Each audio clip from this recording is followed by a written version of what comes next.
estar con ustedes en esta ocasión. Vamos a conversar de manera, digamos, un tanto sintética de la teoría del delito y con incidencia en la acción y la tipicidad, ¿no? Que son los dos primeros elementos de la teoría del delito. Entonces, como tenemos un programa que es, digamos, un tanto abundante para hoy, voy a tratar de avanzar de la manera más, digamos, sistemática y célere que sea posible, sin por eso eh, perder la profundidad del caso. Bueno, entonces vamos a empezar justo con el tema de la palabra teoría. Sobre el tema de la palabra teoría, hay que hacer sin duda, mis queridos doctores, una precisión. Hay algunos que entienden que teoría es hipótesis, ¿no es cierto? Y no, una cosa es hipótesis y otra cosa es teoría.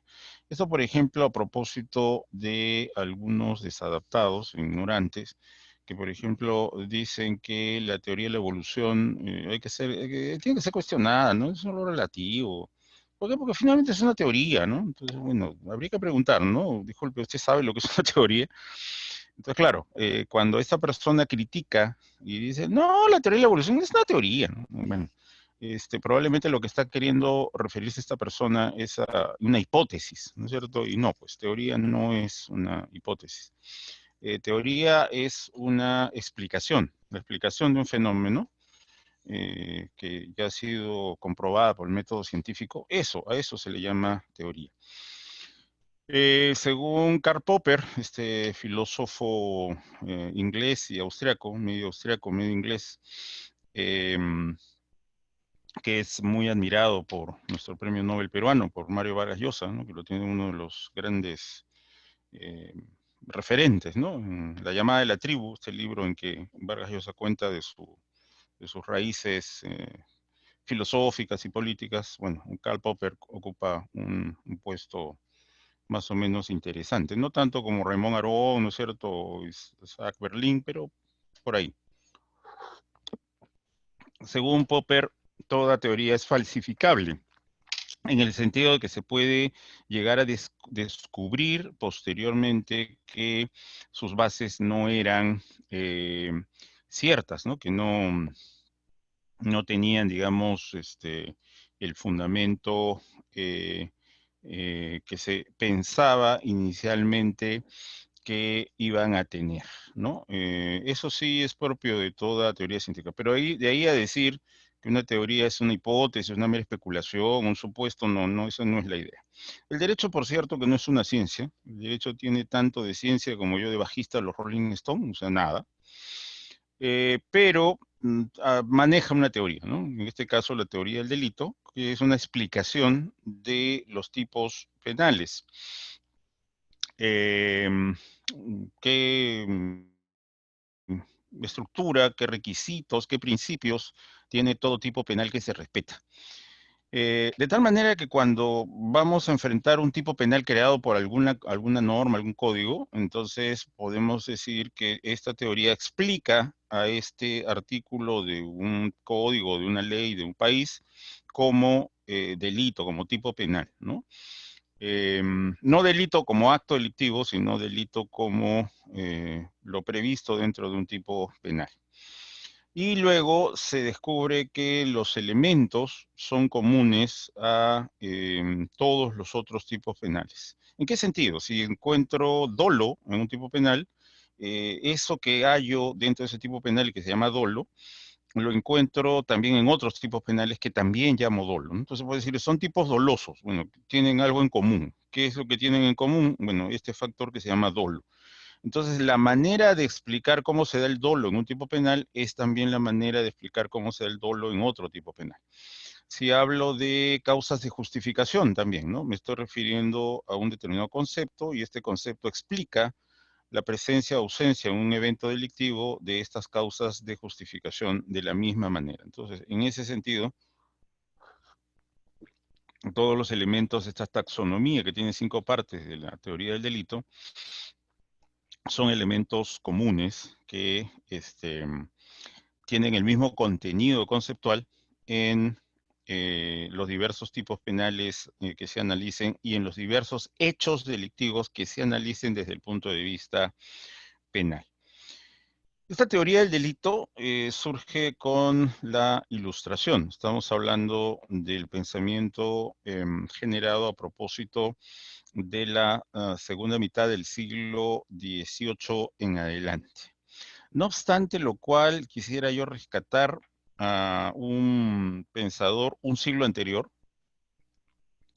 que, bueno, para mí es uno de mis referentes, ¿no? Yo lo sigo con bastante, sigo su pensamiento con bastante devoción y cercanía. Es Thomas Hobbes, filósofo inglés de mediados del siglo XVII. En 1651, Hobbes sacó un libro llamado Leviatán, y resulta que ahí encontramos en Leviatán el derecho penal del enemigo, aunque ustedes no lo puedan creer, ¿no? Un adelanto del derecho penal del enemigo. De hecho, Hobbes rechaza como derecho penal al derecho penal del enemigo. Eh, lo que dice Hobbes, ya está haciendo un adelanto de la teoría del delito, eh, o mejor dicho, un adelanto de la teoría de la pena. ¿Para qué existe la pena? Y Hobbes dice muy lúcidamente, 1651, la pena se impone para que en el futuro no vuelva a haber conductas semejantes, ¿no? O sea, el fin preventivo, lo que llamamos ahora el fin preventivo de la pena. No se hace para castigar, para aniquilar, para destrozar al que comete el delito.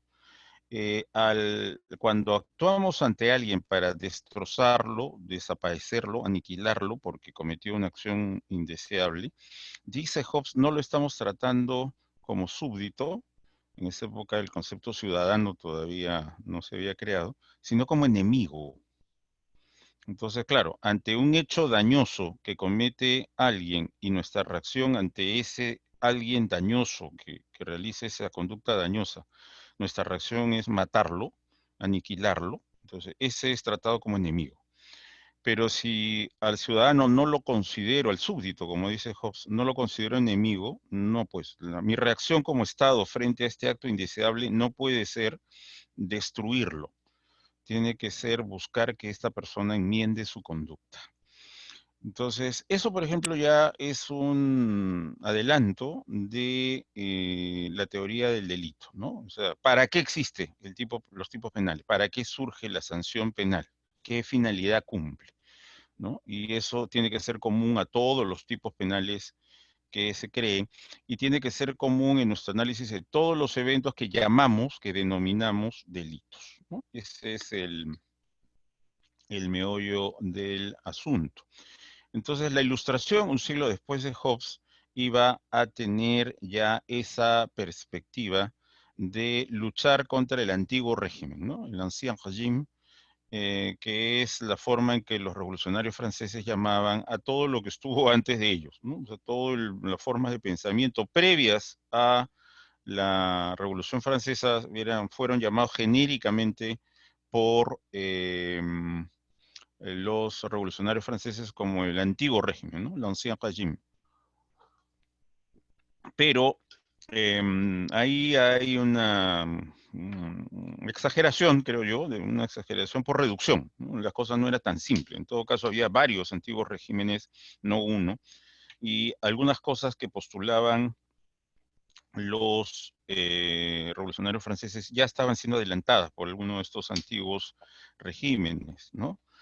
De hecho, Estados Unidos es anterior a la Revolución Francesa y encarnó mucho de ese pensamiento que después iba a surgir en la Revolución Francesa. Bueno, entonces estos periodos anteriores a la Revolución, para los revolucionarios franceses fueron sinónimo de arbitrariedad pura. Todo era malo allí. ¿no? Todo era, en el antiguo régimen todo era malo, y para los revolucionarios franceses, a partir de la Revolución Francesa, todo pasó a ser bueno, ¿no? Así, una cosa bien reduccionista. Una de las cosas que estaba mal en este antiguo régimen, en el ancien régime, era el sistema penal, porque era arbitrario en varios sentidos, ¿no es cierto? En primer lugar, decían los revolucionarios, se metía esto porque el antiguo régimen penal se metía con los temas de libertad personal. ¿Cómo se metía con temas de libertad personal? Cosas que obviamente la Revolución Francesa consideraba que eran temas de libertad personal, no eran temas de interés público. Pero eso es porque, repito, la propia Revolución Francesa definió que eso era temas privados, que cada uno veía qué hacía, y no un tema de interés público. Lo que pasa es que lo que los franceses, los revolucionarios franceses llamaban antiguo régimen, consideraban que estas cosas sí eran de interés público, no eran un tema particular. El tema de las inmoralidades y el tema de las afrentas u ofensas religiosas. Entonces había delitos que castigaban temas inmorales. Ejemplo, las relaciones sexuales prohibidas, ¿no es cierto? El adulterio era un delito. De hecho, en Perú, aunque ustedes no lo crean, el adulterio fue delito hasta 1991, ¿no? Era un delito. Y había como delitos también el tema, por ejemplo, de burlarse de signos religiosos o burlarse de figuras religiosas o instituciones religiosas, ¿no? La blasfemia era un delito. Entonces, lo que hizo el Hebdo Charlie, esta revista francesa que fue atacada por un grupo islámico, bueno, fue atacada por un grupo terrorista islámico porque se sacó una caricatura de Mahoma. Entonces, burlarse de Mahoma es una afrenta religiosa y obviamente para el pensamiento árabe eso es algo que tiene que ser castigado, ¿no? No es parte de la libertad de expresión, ¿no? Eso tiene que ser castigado. Pero bueno, antes, Charlie Hebdo, antes de meterse con Mahoma, se había metido hasta con la Santísima Trinidad, ¿no? Hay un dibujo, una portada de esta revista humorística francesa que representa la Santísima Trinidad, ¿no? Que como sabemos, según el pensamiento cristiano, es Padre, Hijo y Espíritu Santo. Bueno, el Padre es un anciano que está en un trencito lambada, para los que tienen algunos años de edad sabrán qué cosa es eso de la lambada. Obviamente las personas más jóvenes que me están escuchando y viendo dirán qué demonios era eso de la lambada. Bueno, hagan una exploración histórica. Y en el videoclip de esta lambada, hace 30 años, hay una secuencia de baile en trencito. Bueno, ese trencito lambada está en este portal de Charlie Hebdo. Adelante del trencito, ¿no? Gente sujetándose las caderas una detrás de la otra. El de adelante está Dios Padre. Bueno, detrás de Dios Padre está el Dios Hijo, ¿no? Jesucristo, que está sodomizando a Dios Padre. Y el Espíritu Santo es una paloma que está encerrada en un triángulo. Ese triángulo es un poco la aureola con la que el pensamiento católico representa a la Santísima Trinidad, ¿no? La aureola de todos los demás es un círculo, ¿no? Pero la de la Trinidad es un triángulo equilátero. Y ya, la paloma que está dentro del triángulo, un ángulo del triángulo está a su vez sodomizando a Jesucristo, ¿no? Y bueno, eso es atentado pues contra los sentimientos religiosos de las personas que crean en la Trinidad, ¿no? Bueno, esa blasfemia, eso era delito, ¿no? En el antiguo régimen, uno se iba a la cárcel por eso. Hace unos 5 o 7 años vi una noticia un poco preocupante, que la burla de un político español estaba motivando que se inicie un proceso justo sobre la base de uno de estos remanentes del antiguo régimen, un tipo penal que hablaba justamente de afrentas de tipo religioso. Bueno, el antiguo régimen dice que el mundo penal del antiguo régimen era arbitrario, entre otras cosas, pues se metía con ese tipo de temas. El tema del adulterio, el tema del incesto, que también se considera inmoral, o sea, tener relaciones sexuales con parientes cercanos, eh, era también delito, ¿no? Uno se iba a la cárcel por eso. Si dos hermanos, hermano y hermana, tenían sexo, se iban presos por eso. Como dije, en el Perú hasta 1991 era delito el adulterio, ¿no? No solamente es que uno se ganaba una exitosa demanda de divorcio, ¿no? Que encima uno podía recibir una sanción penal por eso.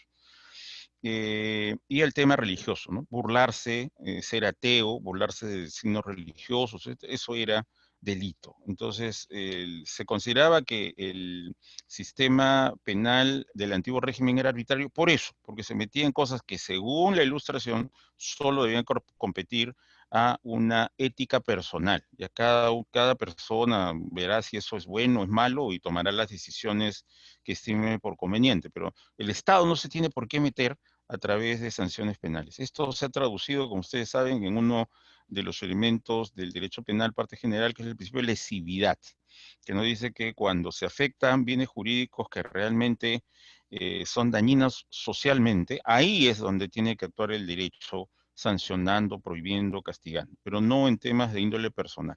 Vuelvo a decir, que estas cosas sean de índole personal y no de interés social es una opción que había tomado el antiguo régimen, ¿no? Vuelvo a decir también, para el pensamiento jurídico árabe, ¿no? Para todos los países que oficialmente postulan la religión musulmana, esas cosas sí son de interés de persecución estatal. O sea, siguen las inmoralidades como el adulterio, siguen siendo objeto de castigo.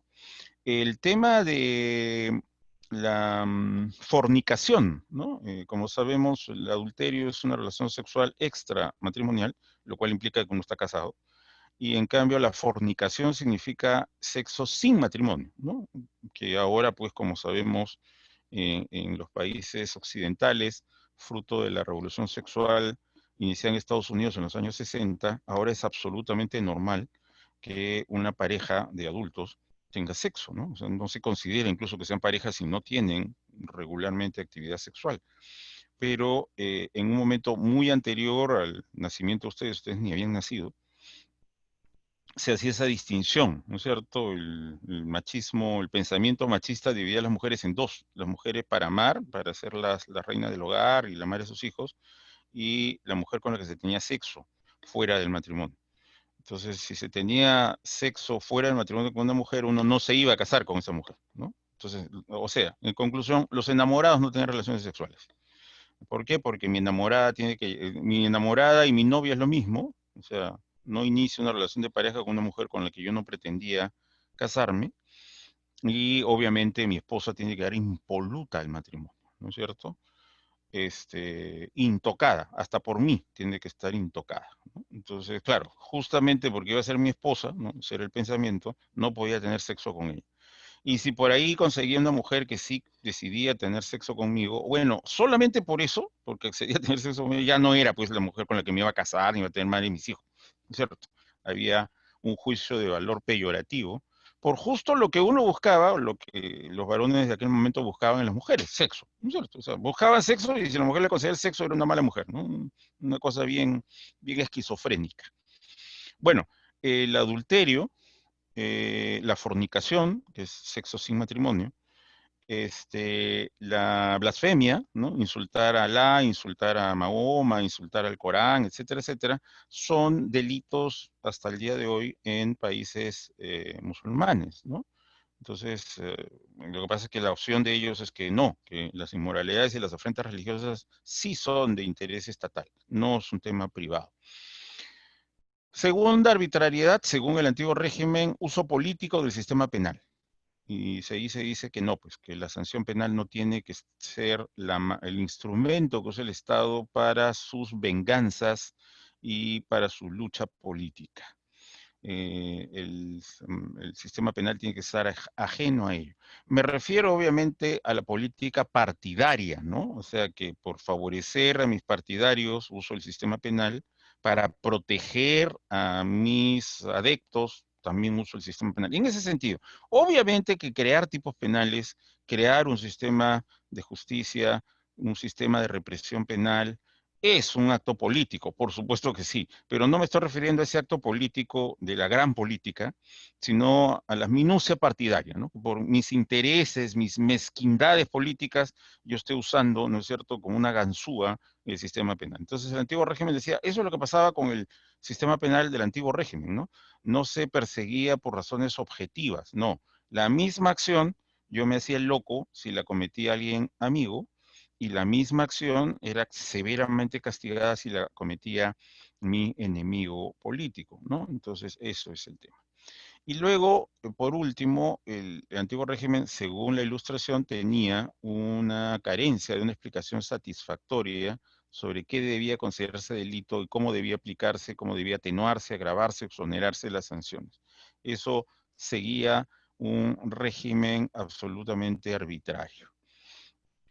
Una de las manifestaciones de esa arbitrariedad, según la Ilustración, fue el abocamiento, que ahora está prohibido pues, en todas las constituciones liberales del mundo. Abocamiento no es ponerse a conocer una causa, o no es abocamiento con V, que es lo que está prohibido. Por ejemplo, lo que ustedes están haciendo es abocarse a esta clase, pero con B labial, ¿no? Lo que prohíbe la Constitución y que está en un artículo del Código Penal no es esto de abocarse, ¿no? De dedicarse a conocer, no. Es abocarse con V. Abocarse con V es quitarle al juez natural una causa para que otro juez resuelva. Eso es abocamiento. Entonces, lo que dice la Constitución cuando dice está prohibido abocarse a causas pendientes ante sede judicial, quiere decir quien determina cuál es el juez competente de un proceso es la ley.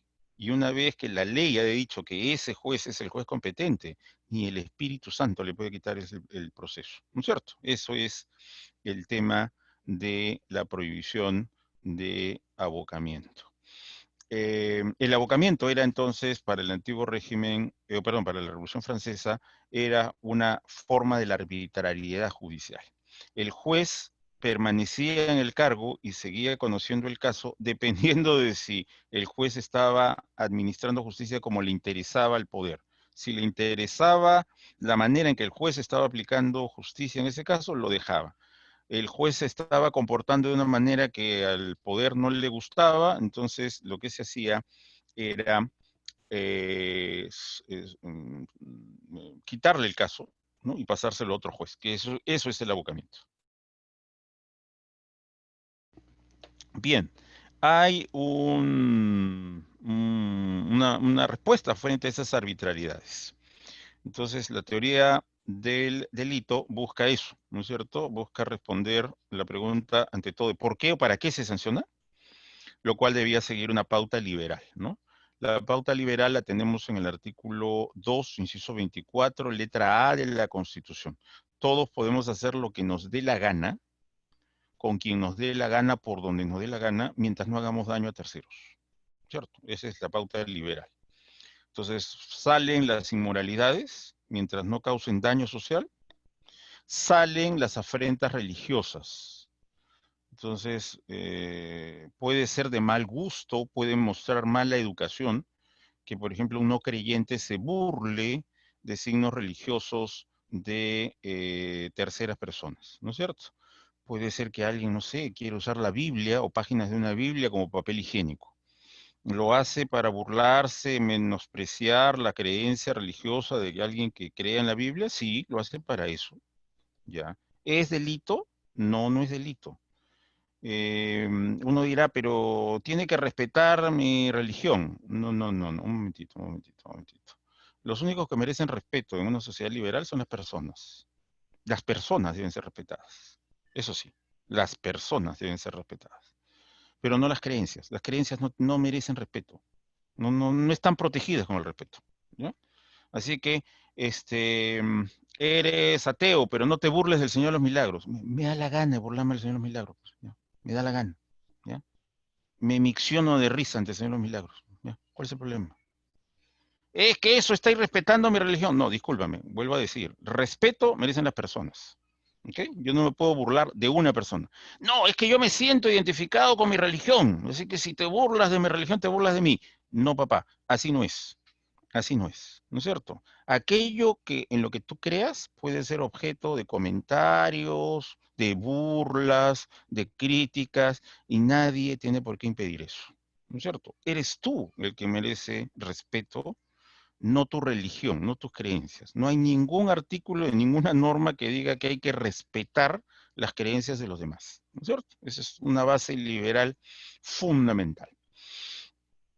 Eh, Así que nuestro sentido del daño social se restringe, pues. No es simplemente que no me gusta ver ateos, no me gusta ver gays, no me gusta ver lesbianas. No te gusta, mira otra parte, pues, hijito, ¿ya? Mira otra parte. No, es que me ofende. Lo siento, pues, hermanito, yo no voy a reprimir a las personas porque a ti no te guste, ¿no es cierto? Eso no es una base de nuestro sistema jurídico. Y lo cual tiene mucha razón, debo decir, porque si el que empieza diciendo que los gays no tengan manifestaciones de afecto, porque a mí me afecta, me molesta ver a los gays manifestándose cariño entre sí, bueno, a ese paso, el extremo donde vamos a llegar es bien peligroso, por si acaso. No me gusta tu color de piel, ¿eh? No me gusta la forma de tu nariz, no me gusta la manera en que pronuncias el castellano, no me gusta la manera en que te vistes, no me gusta la religión que profesas. No sé, o sea, bien peligroso es empezar con eso diciendo, no, no, como a mí me repugnan los gays, por favor que los gays no hagan manifestaciones de afecto en la vía pública, porque no los soporto, ¿ya? Bueno, de los mismos productores de, mucho cuidado, viene, tu color de piel no me gusta, ¿ya? No salgas a la calle, porque me repugna tu color de piel. Ahí vamos a terminar. Mucho cuidado con eso. Mucho cuidado con eso. Bien. Entonces, otra pregunta es una pregunta técnica de la teoría del delito creada por la Ilustración. ¿Cómo sabemos que estamos ante un auténtico delito? Esto es una pregunta un tanto curiosa porque no hay delitos universales, ¿no es cierto? O sea, delito es aquello que está tipificado, si no está tipificado no es delito. Que yo piense, pero debería ser delito, sí pues, pero mientras no esté tipificado no es delito. Entonces, si es delito aquello que el legislador dice que es delito, ¿cómo es que se puede saber que estamos ante un auténtico delito, ¿no? Porque eso significaría que el delito tiene que cumplir ciertos requisitos para ser un delito. Bueno, definitivamente ahí hay un tema de deber ser, sí, es lo que se llama la dogmática, ¿no? La doctrina. La dogmática es la que dice, todo delito que se respeta debe tener estos elementos, ¿no es cierto? Y esa es la teoría del delito. Pero eso es lo que dice algún libro de derecho penal, no es lo que dice mi código, pues mi código es otra cosa. Bueno, ahí puede haber una solución, justamente gracias a la teoría del delito, o dos soluciones en general. ¿Cuáles son las dos soluciones? Primera solución es la interpretación conforme. ¿Qué significa esto? Como ustedes saben, el derecho constitucional o el derecho procesal constitucional, más estrictamente hablando, ha creado esta institución que se llama la interpretación conforme. ¿Qué quiere decir esto de interpretación conforme? Quiere decir que si leemos un artículo de cualquier norma, podría suceder que este artículo de esta norma tenga dos interpretaciones posibles. Una contraria a la Constitución y otra conforme con la Constitución. Entonces, se dice, no vamos a declarar inconstitucional esta norma si es que la interpretamos de esta manera. O sea, siempre que el operador, fiscal, juez, policía, autoridad administrativa, interprete esta norma de esta manera, no hay problema. La norma es constitucional. Por lo contrario, si es que esta norma se interpreta de esta otra manera, ahí sí. ¿No es cierto? Esa interpretación o esa aplicación de la norma es inconstitucional. Eso es lo que se llama la llamada interpretación conforme con la Constitución, ¿no? Es una institución del derecho procesal constitucional.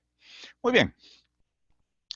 La doctrina establece una interpretación conforme que puede ser una doctrina jurisprudencial. Para eso sirve la teoría del delito, ¿no? Para saber interpretar correctamente. Ejemplo, pero como dije, tengo que mantener, digamos, una suerte de velocidad uniformemente acelerada para terminar todo el contenido que se me ha pedido para hoy. No contamos con mucho tiempo, pero Esta precisión creo que es importante. La precisión es alrededor de el delito de seducción, 175 del Código Penal. ¿Qué pasa con la seducción? La seducción es tener relaciones sexuales con una persona adolescente, más de 14, menos de 18, mediante engaño. Mediante engaño. Entonces salió una jurisprudencia vinculante, creo que se recurso en el 1628, 2004, creo, no recuerdo bien, eh, que dice lo siguiente. A ver, me voy a poner de pie porque quiero ver exactamente el referente, ¿no es cierto? Eh, ¿Cuál es la normita de Marras? O perdón, la jurisprudencia de Marras. Ya está, ya regresé a mi asiento, como podrán ver, y voy a buscar ese precedente de Marras. Seducción, ¿no? Sí, 1628-2004. Es el recurso nulidad 1628-2004. Es jurisprudencia vinculante. Muy bien, ¿cómo se ha interpretado siempre eso de tener sexo con un adolescente mediante engaño? Se ha interpretado siempre que era la promesa incumplida. Decirle a la pequeña, ¿no? A esta muñequita de biscuit del barrio, mamita, si tienes sexo conmigo, yo te prometo que... Y claro, si vamos a las épocas antiguas que yo les estaba diciendo, ¿no? Unas son las mujeres con las cuales uno tenía un noviazgo o relación de enamoramiento, que esa sí tenía que estar impoluta, y otra es la mujer que accede a tener sexo conmigo, que ya solamente porque accede a tener sexo conmigo ya no puede ser pues, objeto de ningún tipo de relación seria, ¿no? Ese era el pensamiento machista de aquellas épocas. Ya, entonces, ¿qué pasa? No tengo intenciones serias con la muñequita de biscuit. Recuerden que es una adolescente, ¿eh? No se puede cometer seducción con una persona de 23 años, no. Tiene que tener más de 14, menos de 18. Entonces, estamos hablando de una jovencita, ¿no? Una adolescente. Ya. Me interesa tener sexo con el adolescente, me atrae sexualmente mucho el adolescente. No tengo ninguna intención de casarme con ella, ni cosa por el estilo. Simplemente quiero tener el placer de tener sexo con esta jovencita. Entonces, claro, si estamos en 1960, ¿qué tengo que hacer para que la jovencita acceda a tener sexo conmigo? Teniendo vigencia, pues, esa pauta machista, ¿no? Solamente una zorra accede a tener sexo con una persona distinta de su esposo, de su legítimo esposo. Entonces, claro, ¿cómo hacer que la bebé se entregue sexualmente a mí sin autopercibirse como una zorra, una perdida, una forajida? Promesa matrimonial, ¿no? Te lo juro, mi amor.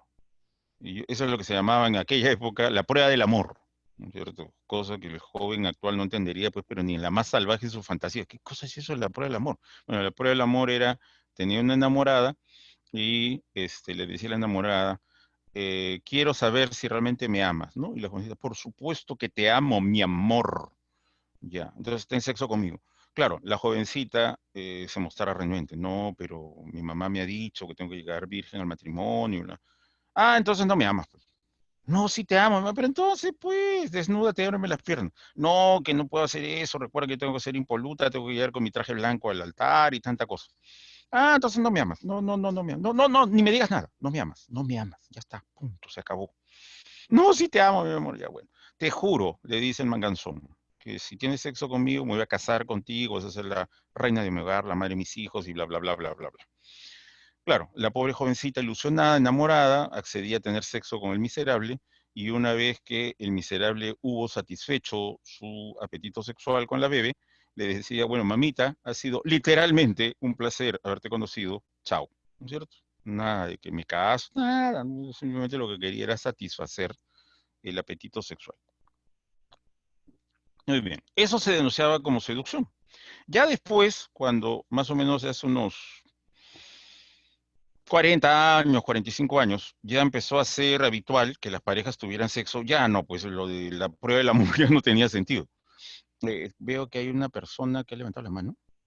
No sé si la metodología... Ah, sí, sí, tiene que ser levantar la mano porque no tenemos chat aquí. A ver, voy a ver si enfoco la lista de participantes.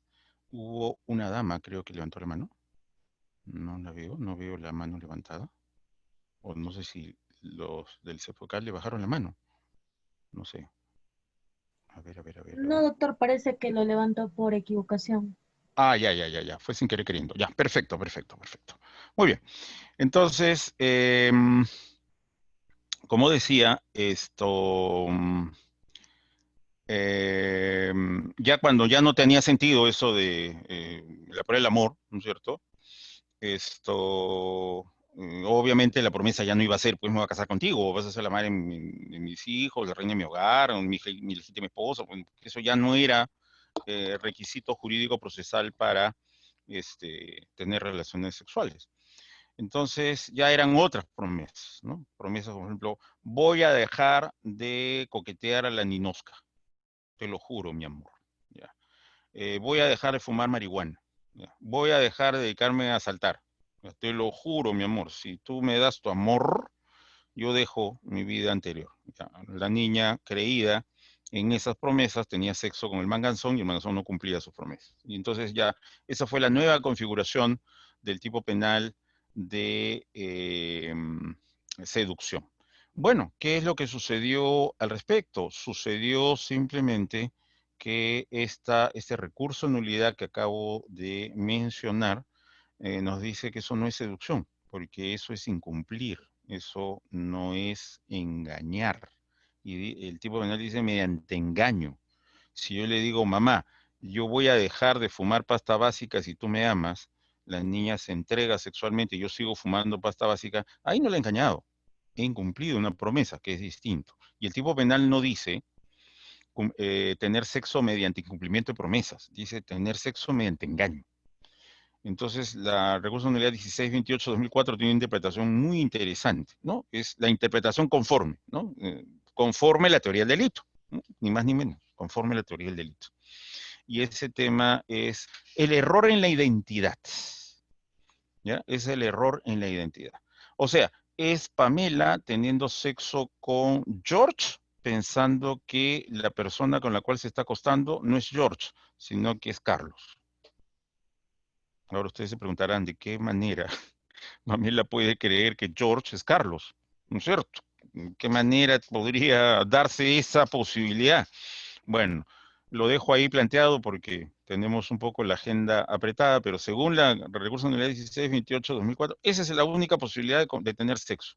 Cuando la bebe, recuerden, estamos hablando de una niña de más de 14, menos 18, cuando la bebe, se equivoca por error sobre con qué persona está teniendo sexo. Quiere que está teniendo sexo con uno, cuando en realidad está teniendo sexo con otro. Esa es la única posibilidad, ¿no? Entonces, esa es interpretación conforme. ¿Conforme qué? Conforme a la teoría del delito.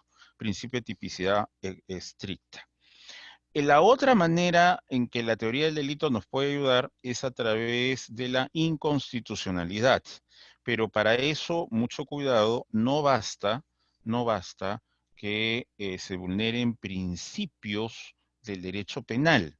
Sobre esto ha habido una jurisprudencia que la estoy buscando, espero hallarla y les digo el número, es el tema de la reincidencia o habitualidad. O de repente lo encuentro aquí porque, a ver, un ratito. De repente lo encuentro acá en mi manual. A ver,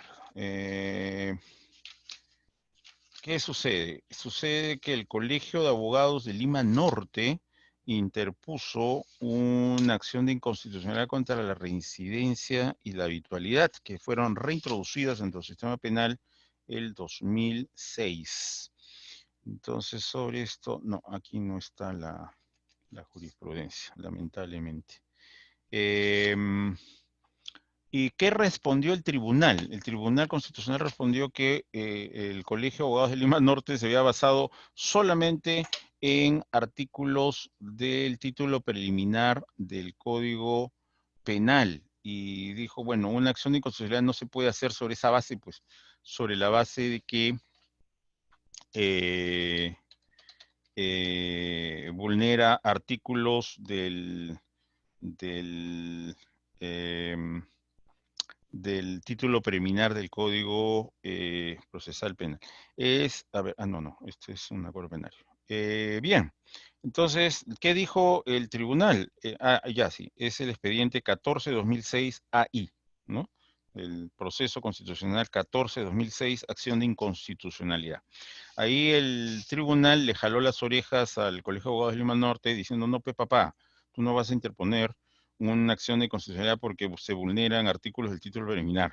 No, dijeron, no, los artículos del título preliminar son tan ley como cualquier otra ley, así que sobre eso no te puedes basar. Te tienes que basar en vulneración de derechos y principios constitucionales. Entonces, claro, si la teoría del delito coincide con principios y derechos constitucionales, puedo aplicar indirectamente la teoría del delito para controlar la interpretación y la aplicación de la norma penal a la luz de la teoría del delito, ¿no? Pero solo con ese requisito, ¿eh? El requisito de que esa institución de la dogmática tenga acogida en un principio constitucional o convencional o en un derecho constitucional o convencional, ¿no? Solamente con esa potestad. Recordemos este expediente, este vergonzoso expediente 14 de 2006, en que, bueno, el Colegio de Abogados de Lima Norte patinó terriblemente. La importancia entonces es que para crear tipos penales es necesario tener la teoría del delito presente, así debería ser. Claro, con eso creo que el 70% de los tipos penales que existen en el Perú no deberían existir, pero bueno, hipotéticamente, yo no voy a decir teóricamente porque ya expliqué que la teoría es otra cosa. Hipotéticamente, el Congreso siempre debe tener presente los elementos de la teoría del delito para crear tipos penales. Por supuesto, para su interpretación y su aplicación también, ¿no? Hay que tener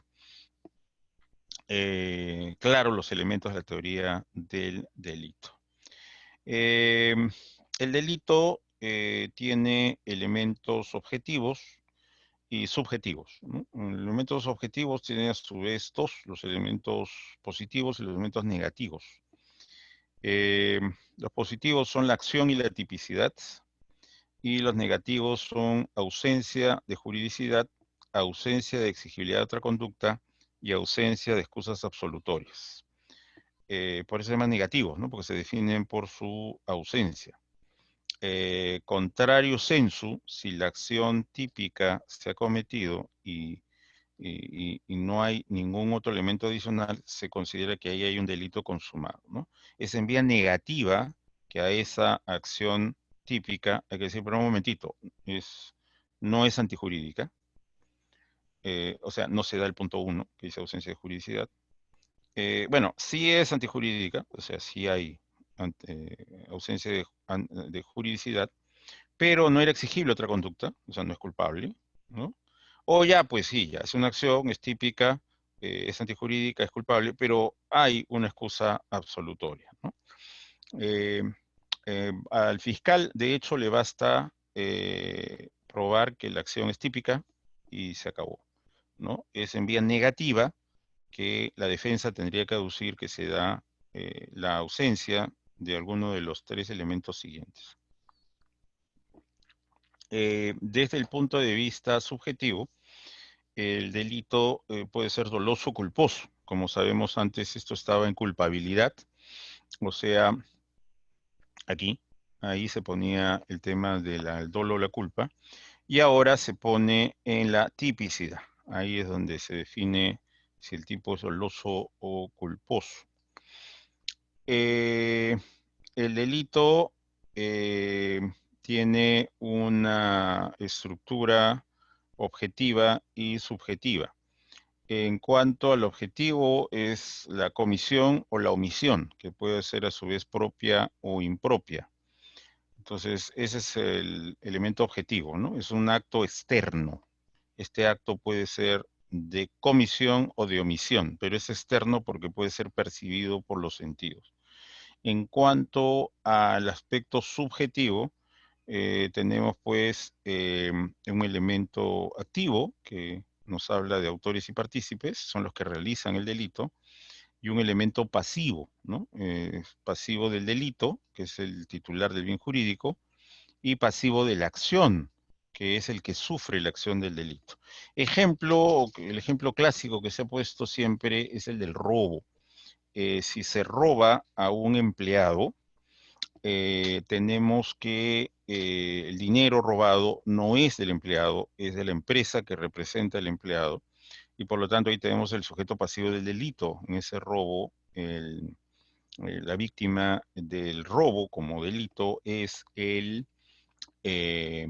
la empresa, ¿no? Y de la acción, la persona que ha sido víctima del robo, que ha sido robada, ¿no? Que ha sido atacada para efectos del robo. Eh, Esa es la diferencia que se aplica pues en un montón de cosas. Ahora que el Código Procesal Penal tiene una definición sentimental de agraviado, el Código del 40 siempre se manejaba con teoría del delito, por ejemplo, en procesos de terrorismo. Fue más o menos famoso allá por 1995. Se hizo famoso el procurador antiterrorismo, el doctor Espichán Tumay. Él logró que fracasara el intento de algunas víctimas del atentado de Tarata para hacerse coagraviados en el proceso de terrorismo que se siguió por el atentado de Tarata. ¿Y cuál fue la base del doctor Espichán Tumay para oponerse a eso? Que el agraviado del delito de terrorismo es el Estado, es un delito en contra de la paz pública y por lo tanto el titular de la paz pública, como el titular de todos los bienes jurídicos públicos, paz pública, salud pública, fe pública, administración pública, el titular es el Estado. Entonces ahí no tenía nada que ver el, el, el particular afectado. El Código Procesal Penal de 2004 ya introduce que cualquier persona que se vea afectada por la acción delictiva puede ser considerada agraviado. Entonces ya introdujo al sujeto pasivo de la acción. Es el caso de abuso de autoridad, 376, ¿no es cierto? Comete el funcionario público, comete un acto arbitrario en perjuicio de alguien. Ya, ese alguien que se ve perjudicado por el acto abusivo no era, en el Código del 40, no era sujeto pasivo, no era agraviado. Entonces, el único agraviado era el Estado, ¿no es cierto? ¿Por qué? Porque se supone que el delito de abuso de autoridad es un defraudar la confianza que el Estado le dio a una persona para investirla de autoridad. Ahora sí, con el Código del 40, el particular que se ha visto perjudicado por el acto arbitrario es también agraviado, junto con el Estado. Ahora vamos a entrar a la acción, el primer elemento, ¿no es cierto?, de la teoría del delito, y vamos a decir que partimos de un concepto de acción del derecho civil. El derecho penal más bien trabaja en vía negativa el tema de la acción. O sea, más bien el derecho penal cuando trata la acción, trata de las causas por las cuales no hay acción, ¿no es cierto? No es tanto que el derecho penal nos dice cuando sí hay acción.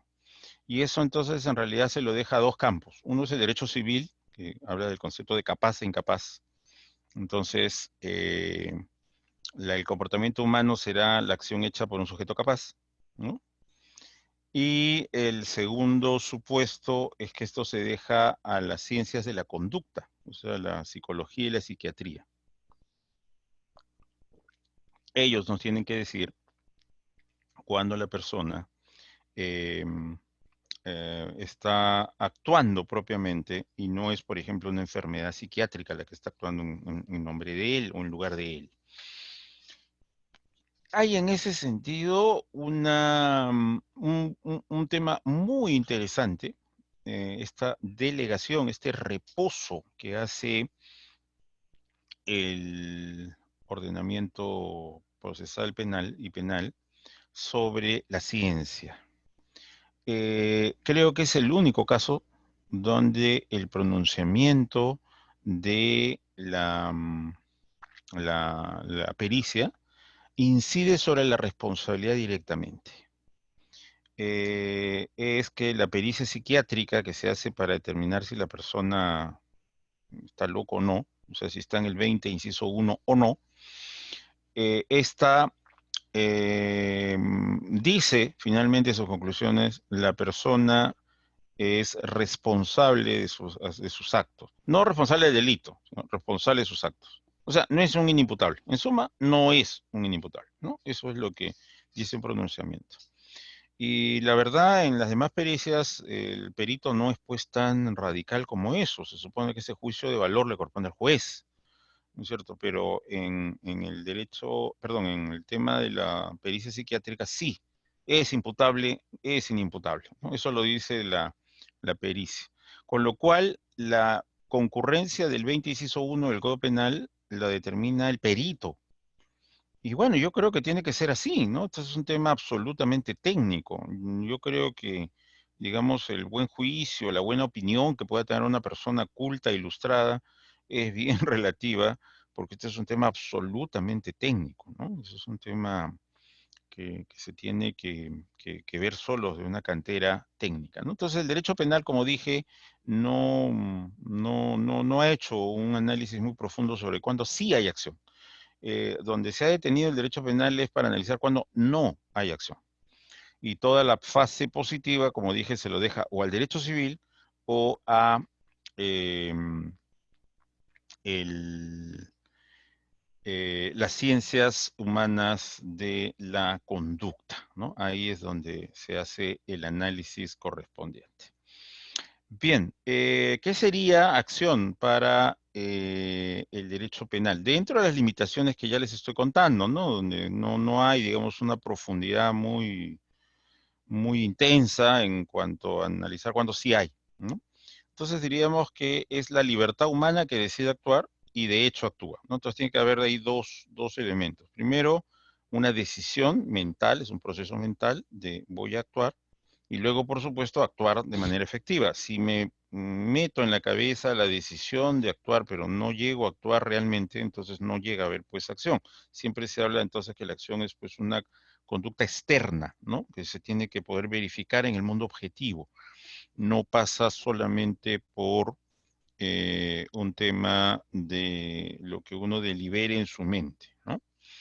Bien, que de hecho actuar, y que esa actuación es penalmente relevante, ¿no? Entonces el concepto jurídico penal de acción tiene estos tres elementos: libertad humana, que toma una decisión, una actuación de hecho, y ese hecho que se realiza tiene una característica: ese hecho es penalmente relevante.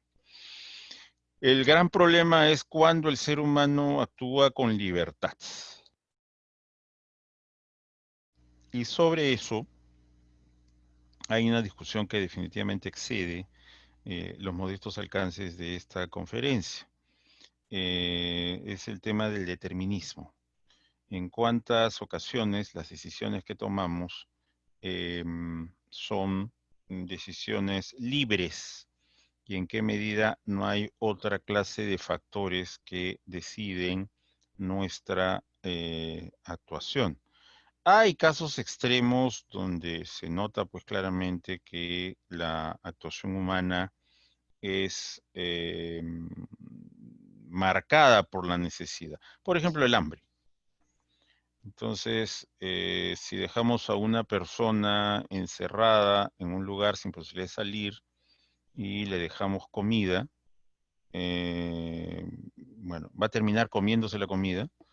Bueno, si damos el tiempo necesario, la respuesta va a ser invariablemente que sí, se la va a comer. A diferencia de otros actos necesarios para vivir, como respirar, por ejemplo, ¿no? Como sabemos, la respiración está movida por el sistema parasimpático y por lo tanto es automática, por eso así estemos dormidos, respiramos, ¿no? Entonces, respirar no sería, no estaría comprendido, pues es un acto reflejo. Respirar es un acto reflejo. Pero comer no es un acto reflejo. Comer es acto deliberado, ¿no? Hay que dirigirse a la comida, hay que tomarla, hay que dirigirla a la boca, hay que masticarla, ¿no? En fin, son una serie de decisiones humanas, ¿no? Actos humanos. Bueno, repito, si pasa un tiempo más o menos considerable, la persona va a comer, pues sí o sí. Se trata entonces de un tema marcado por la necesidad, ¿no? Entonces, ahí no hay libertad. La persona necesita comer. Em, Pero ¿hasta dónde llega eso? ¿Dónde está la frontera entre esos actos marcados por la necesidad y actos marcados por la libertad, ¿no? Bueno, voy a decir, solamente planteo eso porque si no, no acabo de acabar. Eh, Luego tenemos los sujetos de la acción, ¿no? Acuérdense que anteriormente hemos visto a los sujetos, perdón, del delito en general. Ahora estamos hablando de la acción en especial. El sujeto activo puede serlo por dominio del hecho, como el homicidio o el robo, y puede ser por infracción del deber, que son los delitos especiales, ¿no? El prevaricato, el peculado, etcétera. El sujeto pasivo es el que recibe los efectos del delito. ¿Por qué? Porque estamos hablando de la acción. Entonces es el sujeto pasivo de la acción. Él es el que sufre los efectos del delito. No es como en el sujeto pasivo del delito, que es el titular del bien jurídico afectado, ¿no? Es una apreciación distinta. Los factores de ausencia de acción, cuando el derecho penal dice que no hay acción, son la fuerza física irresistible, que puede provenir de un tercero, cuando es un tercero el que ha hecho una actuación que me fuerza, digamos, a tener un resultado típico. Normalmente ese tercero que ha provocado a la fuerza esa reacción, generalmente es culpable, ¿no? Normalmente esta persona es culpable. Entonces, alguien que está haciendo pues un determinado trabajo de instalación eléctrica en una escalera, teniendo a su hijo pequeño debajo de la escalera. Entonces, ¿qué es lo que uno hace? Fuerza física irresistible proveniente de un tercero, le pongo una picana eléctrica, le hago pasar electricidad. Entonces, el que recibe la descarga, ¿no es cierto?, va a tremolar, va a temblar, va a agitarse, y probablemente suelte la escalera y caiga, y al caer va a caer encima de su hijo y lo va a matar, ¿no es cierto? Entonces, ahí hay una fuerza física irresistible que se llama la fuerza de la gravedad, que en este caso ha provenido de un tercero. Y como digo, casi siempre ese tercero que provoca esa reacción física irresistible, casi siempre es el culpable, él es el responsable de la muerte del niño, ¿no? Usando la electricidad para hacer que el cuerpo de su padre, cayendo como un saco de papas, termine matando al menor. O esa fuerza física irresistible puede provenir de la naturaleza, ¿no? Un rayo, un terremoto, qué sé yo. Los movimientos reflejos, que son de reacciones del sistema parasimpático. En algunos casos puede haber desórdenes orgánicos que provoquen movimientos reflejos que no se producen en ninguna otra persona, solo esta persona tiene tal cantidad o tal variedad de movimientos reflejos por sus características físicas, por las enfermedades que padece o qué sé yo, ¿no? Entonces podríamos eventualmente ante un choque eléctrico lanzar una patada y esa patada puede matar a un ser humano, por ejemplo, ¿no? O puede destruir un bien, que es el delito de daños. Entonces ahí hay ausencia de acción, ¿no es cierto? Si estaba frente a un espejo y le metió una patada al espejo, bueno, ¿por qué le metió la patada al espejo? Bueno, porque le pasaron electricidad. Entonces, al recibir la electricidad, la pierna se estiró, y eso es un acto reflejo. Y el otro tenemos el estado de inconsciencia, ¿no? Que como ven puede tener estas cuatro causas. En cuanto a la ebriedad, es superior a 1.5 gramos de alcohol por litro de sangre. Ahí ya se está más allá del bien y del mal. Y en el grado de drogadicción no tenemos una tabla, o sea, cuántos quetes, cuántos tronchos, cuántas inyecciones, cuántas tabletas hay que tomar para salirse de la realidad. No solamente depende de cuán venenosa sea la droga, se supone que cuando la droga más venenosa, menos cantidad se necesita en el cuerpo, sino también hay que ver la capacidad de acostumbramiento de la persona respecto de esa droga, ¿no? Para saber si la persona ya estaba en un estado de inconsciencia, ¿no? Eso no suele ser tan fácil de determinarse. Hay una discusión sobre si la hipnosis está o no en este supuesto. eh, Algunos dicen que sí, otros dicen que no. Sobre el sonambulismo, sí. Sí hay unanimidad que eso es un estado de inconsciencia, uno está dormido. Lo que sucede es que estar dormido hay una imagen hollywoodense del sonámbulo, ¿no? Que está así con los ojos cerrados caminando con los brazos hacia adelante. Bueno, eso es una caricatura. El sonámbulo abre los ojos, puede incluso contestar algunas preguntas que se le hagan, no deja de escuchar, ¿no? Claro, está en otro mundo cuando está en estado de sonambulismo, porque está soñando, ¿no? Está soñando, la persona está soñando. Pero así como uno escucha palabras, mensajes, etcétera, estando dormido, también, ¿no? Si uno le dice algo a esta persona que está dormida, la persona lo escucha y, claro, interpreta que esas palabras son parte de su sueño, que está en esos momentos viviendo, y responde, pero no responde propiamente a la persona que le está haciendo la pregunta, sino a lo que ha escuchado y que su inconsciente ha trabajado como parte del sueño dentro del cual está. Entonces, a veces no es fácil saber que uno está ante un sonámbulo, ¿no? Y repito, puede haber bastantes acciones que pueda realizar un sonámbulo y no solamente la clásica de Hollywood, ¿no? O sea, caminar con los ojos cerrados, con las manos delante. Eso no, eso es solo una caricatura. Bien, en la forma omisiva hay un elemento común que es el deber de actuar o deber de garante, y hay elementos pues diferenciados en la omisión propia y la omisión impropia, que vamos a ver más adelante. Pasando al tema de la tipicidad, queríamos decir que la tipicidad proviene del 224D de la Constitución y está marcado por estos principios que reconoce la doctrina. Entonces, tipicidad consiste en taxatividad y exhaustividad. ¿Dónde están estos dos elementos? Están en dos palabras del 224D de la Constitución. Que la conducta sancionada tiene que estar detallada en la ley de manera expresa y tiene que estar detallada de manera inequívoca. Expreso puede parecer una precisión idiota, porque uno dice, bueno, si el tipo penal es un texto, ¿no? No es oral, es escrito. Bueno, si es un texto, no hay texto tácito, todos los textos son expresos. Entonces, ¿a qué se refiere la norma de ese texto expreso? Puede parecer un pedido idiota, repito, porque vuelvo a decir, no existen textos tácitos, todos los textos son expresos. No, a lo que se refiere es cuando tenemos elementos parecidos y cercanos.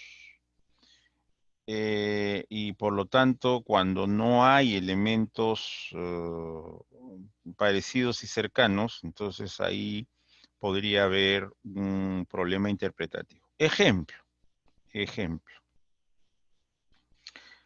¿Cómo se llaman los actos de limitar, suspender derechos de las personas en un proceso penal en aras de poder lograr los objetivos del proceso? Y resulta que descubrimos que en el Código Procesal Penal hay dos de esas cosas. Medidas limitativas de derechos y medidas coercitivas. Gran pregunta. ¿Pero en los dos casos no se está afectando los derechos de la persona? Sí. ¿Por qué a algunos los llamas medidas limitativas de derechos y por qué a otros los llamas medidas coercitivas? ¿Por qué no les das un solo nombre? De hecho, les cuento, el Código Procesal Penal tiene dos incautaciones. Entre las medidas limitativas de derecho hay una incautación, y entre las medidas coercitivas hay otra incautación, ¿no? Para que vean hasta dónde llega esa confusión. Bien, ¿qué dice el 338, inciso 4 del Código Procesal Penal? Dice que para imponer medidas coercitivas es necesario haber formalizado la investigación preparatoria. Entonces, contrario sensu, para medidas limitativas de derechos no. Y bueno, ahí viene la duda, ¿no? Porque dicen, no, es que debería estar también. Claro, debería estar. Podría parecer que hasta el 338, inciso 4 tuvo una omisión, ¿no? Se olvidó de las medidas limitativas de derechos. Entonces debió decir, para imponer medidas coercitivas y medidas limitativas de derechos es necesario formalizar. Entonces podemos decir, bueno, vamos a integrar, pues, ¿no? O sea, vamos a dar, quiso decir, no, no. Bueno, sí, claro, en el caso del 338, inciso 4, es una norma procesal penal, pero ese tipo de razonamiento, ¿no? Oye, pero acá hay algo bastante cercano, es bastante parecido. No habrá sido que el legislador también quiso incluir, bueno, sí, también quiso incluir, entonces vamos a incluirlos, pues, ¿no? Entonces tenemos el tema también del 418, el dictamen, ¿no? El prevaricato. ¿Cómo se comete el prevaricato? Lo puede cometer solo un juez o un fiscal, ¿ya? ¿Haciendo qué? Emitiendo resolución o emitiendo dictamen, ¿ya? Muy bien. Cuando un fiscal en el Código Procesal Penal 2004 acusa, ¿puede cometer prevaricato? Bueno, sí. Dice, ¿por qué sí? Bueno, pues porque la acusación es un dictamen. Pero Cholo, anda el 122. El 122 no habla de que los fiscales emiten dictámenes, ¿ah? Según el 122, el fiscal emite disposiciones, requerimientos y providencias, ¿ah? No hay dictamen ahí. No, P, ¿qué quiso decir eso, P? Ya, bueno, ahí está lo del tema expreso, ¿no es cierto?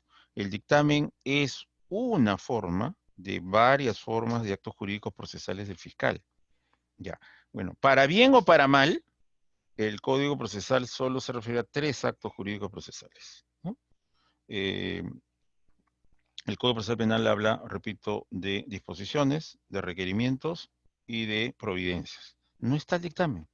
Entonces, técnicamente, el código no puede comprender, el Código Penal no puede comprender al fiscal del nuevo modelo en prevaricato, porque no emite el objeto que dice el tipo.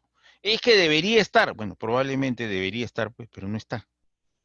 No, es que seguramente el legislador quiso decir, lo siento, si quiso decirlo tuvo que haberlo puesto, pues expresamente. Ya, entonces no la puso, lo siento, no es de este mundo. ¿Ok? O sea, lo de texto expreso prohíbe la interpretación integradora, ¿no? Hacer la integración en el derecho. Eso está prohibido. O sea, en derecho procesal penal, perdón, lo que es, y lo que no es, no está, no existe. Punto. ¿Ok? Inequívoco no significa equivocado. Equívoco no es equivocado. Equívoco es una equivocación pensar que equívoco quiere decir equivocado, ¿no? Eso es una equivocación. No es así. Equívoco quiere decir que tiene más de un significado. Entonces, inequívoco quiere decir que hay que usar las palabras y las frases en los tipos penales en un solo sentido, que solo pueden tener una interpretación posible. Porque si ya una frase, una oración puede tener más de una interpretación, ya estamos en terreno pantanoso, ya no sabemos a qué nos estamos refiriendo, ¿no? Bien. En un tipo penal tiene que haber elementos necesarios, que son 3, el verbo rector, el sujeto activo y una circunstancia mínima. Es el caso de la alteridad del homicidio, el tipo penal más sencillo. El que mate a otro. ¿Mm? A otro es una circunstancia mínima. O sea, matarse a uno mismo, suponiendo que uno fracase, no es tentativa de homicidio, ¿no? El suicida que no logra su objetivo, procesado por tentativa de homicidio. ¿A quién quiso matar? A sí mismo. No, porque es matar a otro. ¿No es cierto? Ese a otro es la circunstancia mínima. El verbo rector, por ejemplo, Brasil. El 106 en Brasil es una estructura mucho más sencilla que nuestro 106, siendo que nuestro 106 ya es bastante sencillo. El 106 solamente dice, el que mate a otro. Ya está. No, se trata de matar a otro. 20 años. Ya está. Eso es todo lo que dice el tipo penal de homicidio en Brasil. Matar a otro. 20 años. Ya está. Se acabó. El sujeto activo, en el código peruano y en muchos otros códigos se define con el que, ¿no? El que quiere decir cualquier ser humano. De lo contrario se especifica el sujeto activo, ¿no? El funcionario público que, el juez o fiscal que, el policía que, el médico que, ¿no es cierto? Esa es la definición del sujeto activo, ¿no? Que puede ser, repito, común, el que, o puede ser especial, ¿no? El fiscal, el médico que, el bombero que, el funcionario público que, etcétera. Y luego hay elementos contingentes, o sea, pueden estar como pueden no estar. El sujeto pasivo, las circunstancias modificatorias entre varias formas de comisión, ¿no es cierto? Hay una, y estas circunstancias obviamente se toman en cuenta para la evaluación. Y luego tenemos las circunstancias eh, atenuantes y agravantes. Y en la segunda parte, la primera es la previsión, o sea, es el silogismo, ¿no? El que mate a otro, consecuencia jurídica, que es la pena aplicable, ¿no es cierto? O la medida de seguridad si se trata de una persona mentalmente insana. En cuanto a los elementos, hay un tipo objetivo y un tipo subjetivo. Y el tipo subjetivo está integrado por dolo o culpa, que veremos un poco al final. La verdad, por el corto tiempo que tenemos asignado, no quisiera, no puedo, no me gustaría mucho, pero no hay tiempo, analizar este largo cuadro. Este cuadro comenzó con una clasificación que hizo Legis hace varios años. Y bueno, la verdad está mejorado, por así decirlo, ¿no? Aquí hay muchos más elementos que en esa vieja publicación de Legis.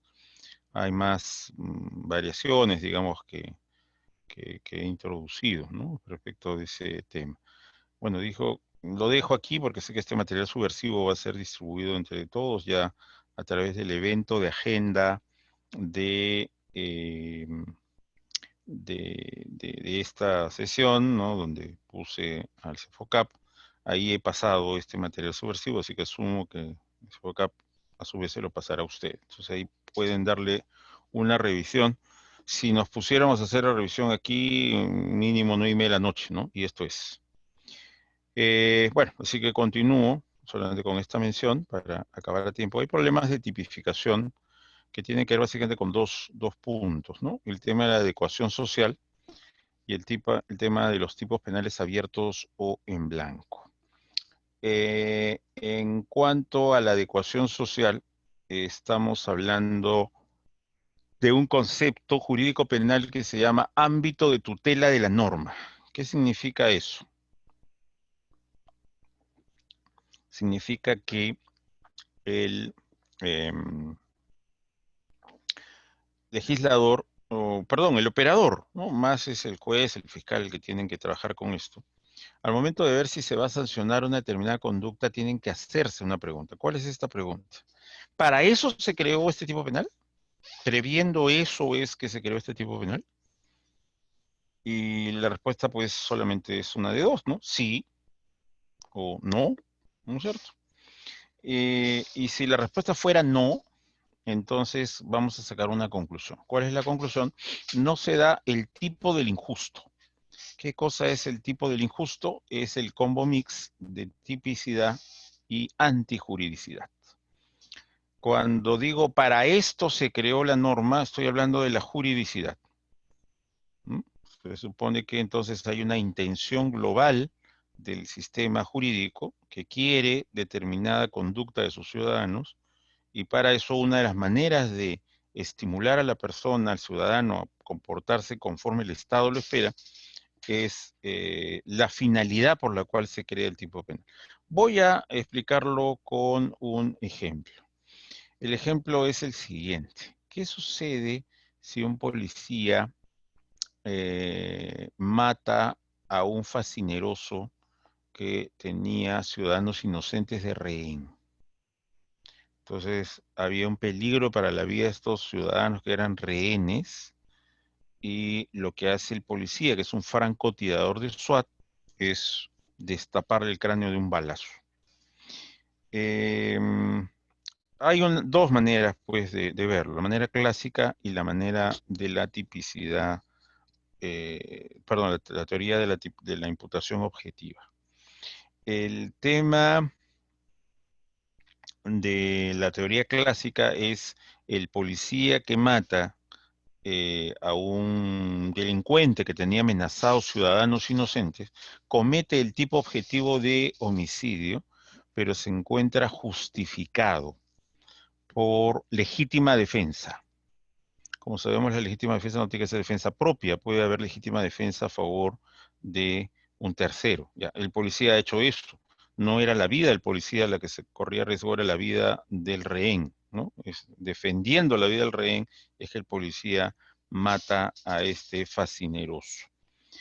Entonces, sí, acción típica, pero justificada. ¿Qué nos dice la teoría del ámbito de tutela de la norma? La pregunta que les hice al comienzo. ¿Para eso se creó el tipo penal de homicidio? ¿Para prever ese tipo de casos? ¿Que un policía en defensa de un ciudadano mate a una persona? Y la respuesta es que no, para eso no se creó el tipo penal, ¿no es cierto? Como dice Gunther Jacobs en su pequeño tratadito de imputación objetiva, que fue un libro que sacó Grigley hace 22 años, si no recuerdo mal, que motivó, incluso que fue contemporáneo con la primera aparición de Jacobs en el Perú, ¿no? La primera vez vino en el 98, me acuerdo que en el Banco Continental, en San Isidro, hizo una exposición. No hablaba todavía, estoy tratando de ver si en mi biblioteca está el libro, creo que no lo está. Em, dio una conferencia totalmente en alemán, ¿no? Ahora más o menos mastica algo de castellano, Jacobs, pero en esa época nada. Así que se puso a dar su conferencia y una señorita empezó a traducir en simultáneo al castellano. Después nos enteramos, porque yo no sé alemán, que según gente que sí hablaba alemán, lo que estaba leyendo la señorita era otra cosa, no era lo que estaba diciendo Jacobs en su exposición. Bueno, en este opúsculo de Grisley, una cosa pequeña de 80 páginas o 70 páginas, imputación objetiva, de color lila la carátula, ahí Jacobs menciona una idea que está en su tratado, su monumental tratado del 91 y casi todos sus pronunciamientos sobre imputación objetiva, que la norma de homicidio, el tipo penal de homicidio, no nos defiende contra la muerte, nos defiende contra ciertas maneras específicas de perder la vida. Entonces no es que está prohibido morir, ¿ya? Y para eso creamos el homicidio. No, no, no, no. Se nos protege, repito, ante ciertas formas de que de nuestra vida termine. Entonces, eso es el ámbito de tutela de la norma, pues, ¿no? O sea, en qué contexto, con qué intención político-criminal se crea el tipo penal. Entonces, si resulta que un acto descrito en el tipo no se adecua a esa finalidad, entonces se dice no está dentro del ámbito de tutela de la norma y por lo tanto no hay homicidio, ni siquiera a nivel de tipicidad. O sea, ese acto ni siquiera es típico. Y uno dice, pero, momentito. ¿Cómo vamos a decir que no es típico? Si el tipo penal es clarísimo, el que mate a otro. Ya, este policía mata a otro, pues. Ya, una vez más, ¿qué nos dice la teoría de la imputación objetiva? No, pues papá, es que no solamente hay que ver que mató a otro, sino que, vuelvo a decir, te tienes que hacer esa pregunta. ¿Para qué se creó el tipo penal de homicidio? Ya, esta forma de matar, este supuesto de matar, ese, ¿era una de las razones por las cuales se creó el tipo penal de homicidio? ¿Para eso se creó el tipo penal de homicidio? Y la respuesta pues es evidente, no, obviamente, un policía que salva vidas teniendo que disparar contra una persona que está actualmente amenazando a otra, obviamente, ¿no es cierto? El delito es más bien lo opuesto, ¿no? El no matar a ese miserable, eso sería delito, ¿no es cierto?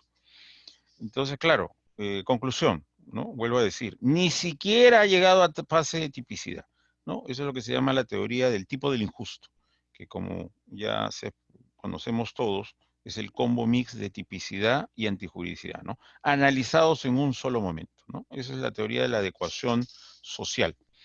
El tema de los tipos penales abiertos o en blanco es un atentado aparente contra el 224D de la Constitución en otra manifestación, ¿no? Hemos visto el 224D de la Constitución a propósito de taxatividad y exhaustividad, pero el 224D es tan rico que tiene otros principios, y en este caso es el principio de reserva de la ley, ¿no es cierto? Dice que la acción típica, antijurídica y culpable tiene que estar prevista en la ley, en la ley. Y por lo tanto, si no es en la ley donde está previsto el supuesto, habría un atentado contra el principio de reserva de ley, que es otro principio que fluye del 224D. El 224D de la Constitución hace reserva de ley para dos cosas. Uno, la tipificación. O sea, ¿dónde debe estar descrita, la conducta típica? En la ley, no en reglamento, no, la ley. Ya. Y segundo, el principio de reserva de ley también se establece para lo que es la consecuencia, o sea, la sanción que se va a recibir también tiene que estar prevista en la ley. Bien, los tipos penales abiertos o en blanco, que como saben se completan con normas administrativas, pueden ser cuestionables desde esa perspectiva, ¿no? La perspectiva que no es la ley la que está terminando el tipo, sino que el tipo penal queda inconcluso y es completado con una norma que no tiene rango de ley.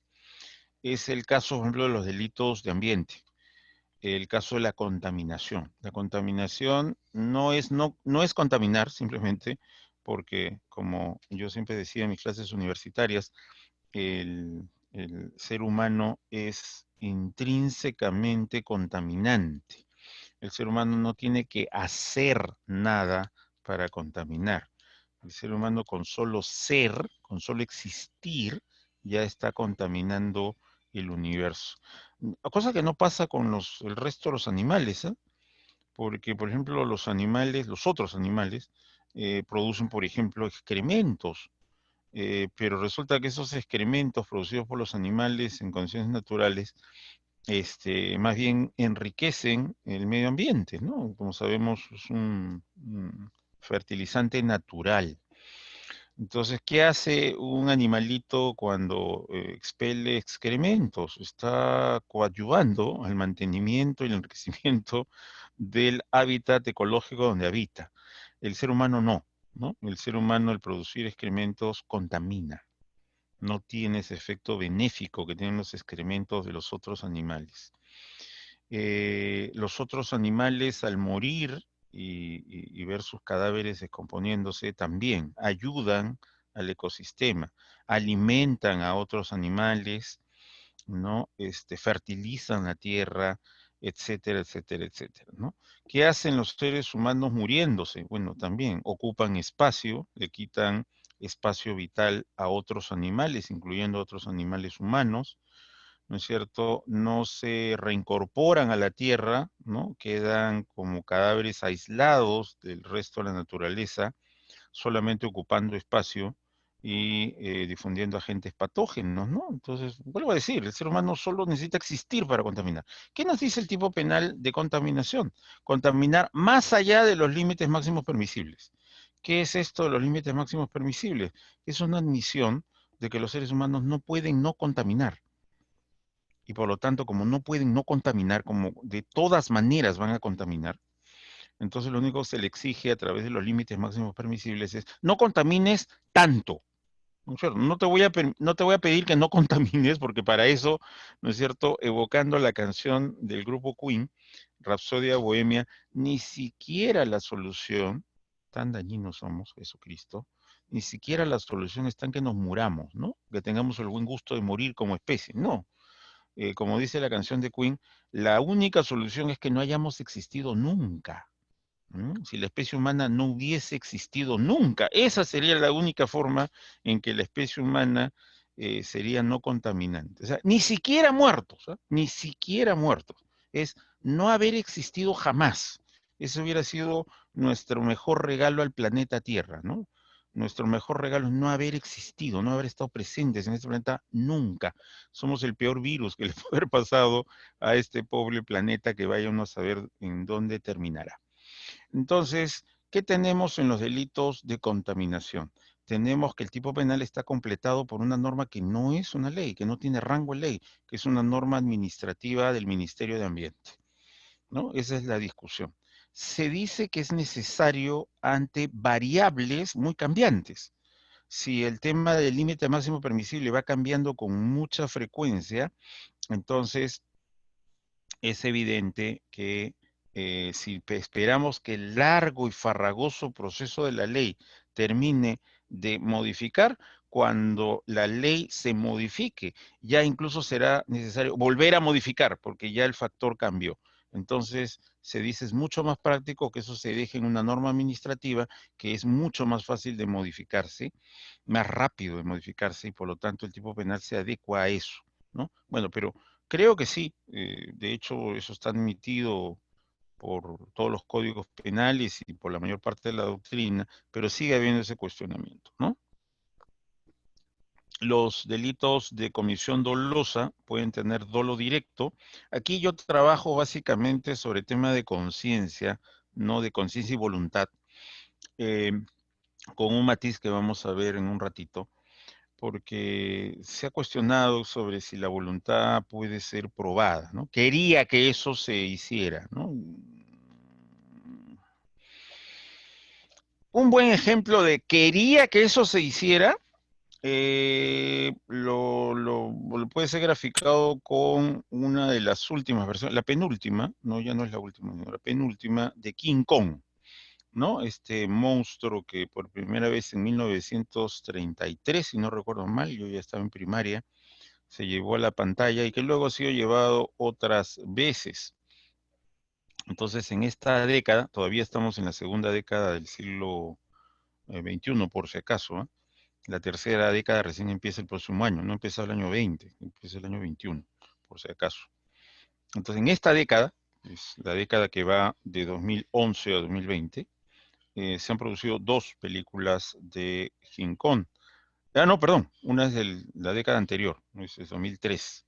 Y en esta década, mucha gente del grupo Marvel, la Capitana Marvel, Fury, Loki, ¿no es cierto?, trabajan en esta película.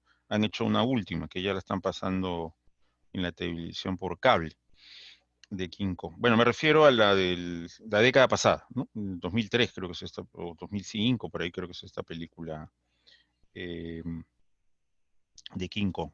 Entonces hay unos insectos gigantescos y en una de las secuencias, cuando los protagonistas están siendo atacados por estos insectos enormes, se toma pues un arma de fuego, uno de los actores, y dispara contra otro que tenía pues una suerte de cucaracha gigante en la espalda.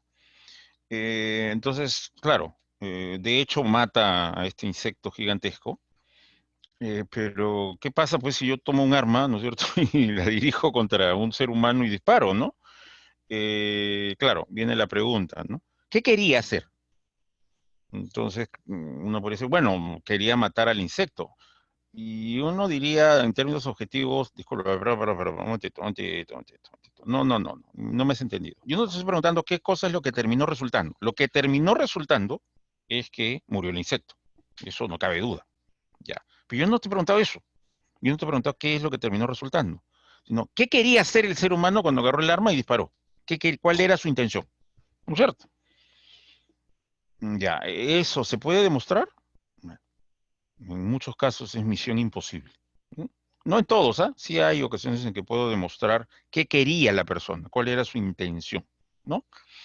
Pero en la mayoría de los casos es imposible probar qué quería la persona. Entonces, fíjense, hasta un acto aparentemente tan deliberadamente delictivo, ¿no? No por error, no por descuido, no, deliberadamente tomar un arma de fuego, deliberadamente rastrillarla, deliberadamente apuntar hacia donde está la persona y jalar el gatillo, podría tener una explicación como esa. Quería matar al insecto que lo estaba atacando.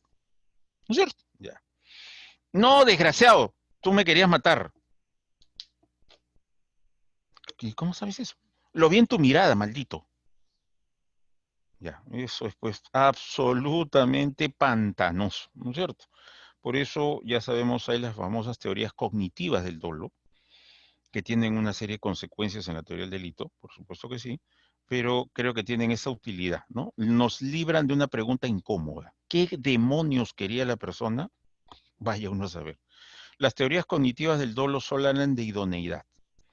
A ver, tú sabes que tomar un arma de fuego, rastrillar el arma de fuego, apuntarla hacia una persona y jalar el gatillo, ¿sabes tú que eso muy probablemente sacará una bala de esa arma de fuego? Y digo probablemente porque puede pasar que el arma se malogre, ¿no? Se trabe, ¿no es cierto? Así que no podemos decir, va a salir una bala. No, no podemos decir va a salir una bala. Vamos a decir, lo más probable es que salga una bala, ¿no es cierto? Porque si no se atasca el arma, si se atasca el arma, no sale. O sea, jalo el gatillo con la intención. Yo tengo la intención de que salga la bala, pero no sale, pues, ¿no es cierto? Entonces, claro, sabes que dirigir un arma de fuego que está cargada, que tiene la caserina llena de balas, rastrillar, sabes que va a poner una bala ahí, ¿no? Sí, sí lo sé. Ya. ¿Sabes que jalar el gatillo va a sacar esa bala a velocidad uniformemente acelerada? Sí, lo sé. Ya. ¿Sabes que si esa bala impacta sobre el cuerpo de un ser humano, puede matar a esta persona? ¿Sabes eso? Sí. Ya, hasta con dolo, pues. No, pero cuando yo saqué el arma y disparé, lo que quería... No, no, no me interesa, hermano. Me importa un comino eso. O sea, ¿sabías que el acto era idóneo para matar? ¿Sí o no? Ya, sí. Ya, entonces, hasta con dolo. Punto. No solo eso, sino que el dolo, como dice un proverbio jurídico, no está en no está en el acto del delincuente, está en la mente del juez. ¿Y a qué se refiere eso? Que el dolo no se prueba haciendo una tomografía axial computarizada al delincuente para saber qué es lo que estaba pensando en el momento que disparó. Se toma de las circunstancias. Entonces, por ejemplo, es un militar en actividad. Como es militar en actividad, maneja armas de fuego. Podía no saber que disparar un arma de fuego sobre un ser humano lo iba a matar, o muy probablemente lo iba a matar. Entonces, claro, si fuese pues un hermano no contactado de una tribu amazónica, que no ha tenido contacto, digamos, con la cultura oficial, si esta persona toma el arma de fuego, ¿no es cierto?, y empieza ahí a ver qué cosa tiene, y empieza a jalar, a tocar, a presionar y qué sé yo, claro, muy probablemente podríamos decir a esa persona, él no sabía que jalar esa pequeña palanquita de metal iba a poder matar a un ser humano. Y le creeríamos, ¿no es cierto? ¿Por qué? Porque es un hermano amazónico no contactado que no ha tenido ningún vínculo anterior con los elementos de la cultura oficial, entre ellas las armas de fuego.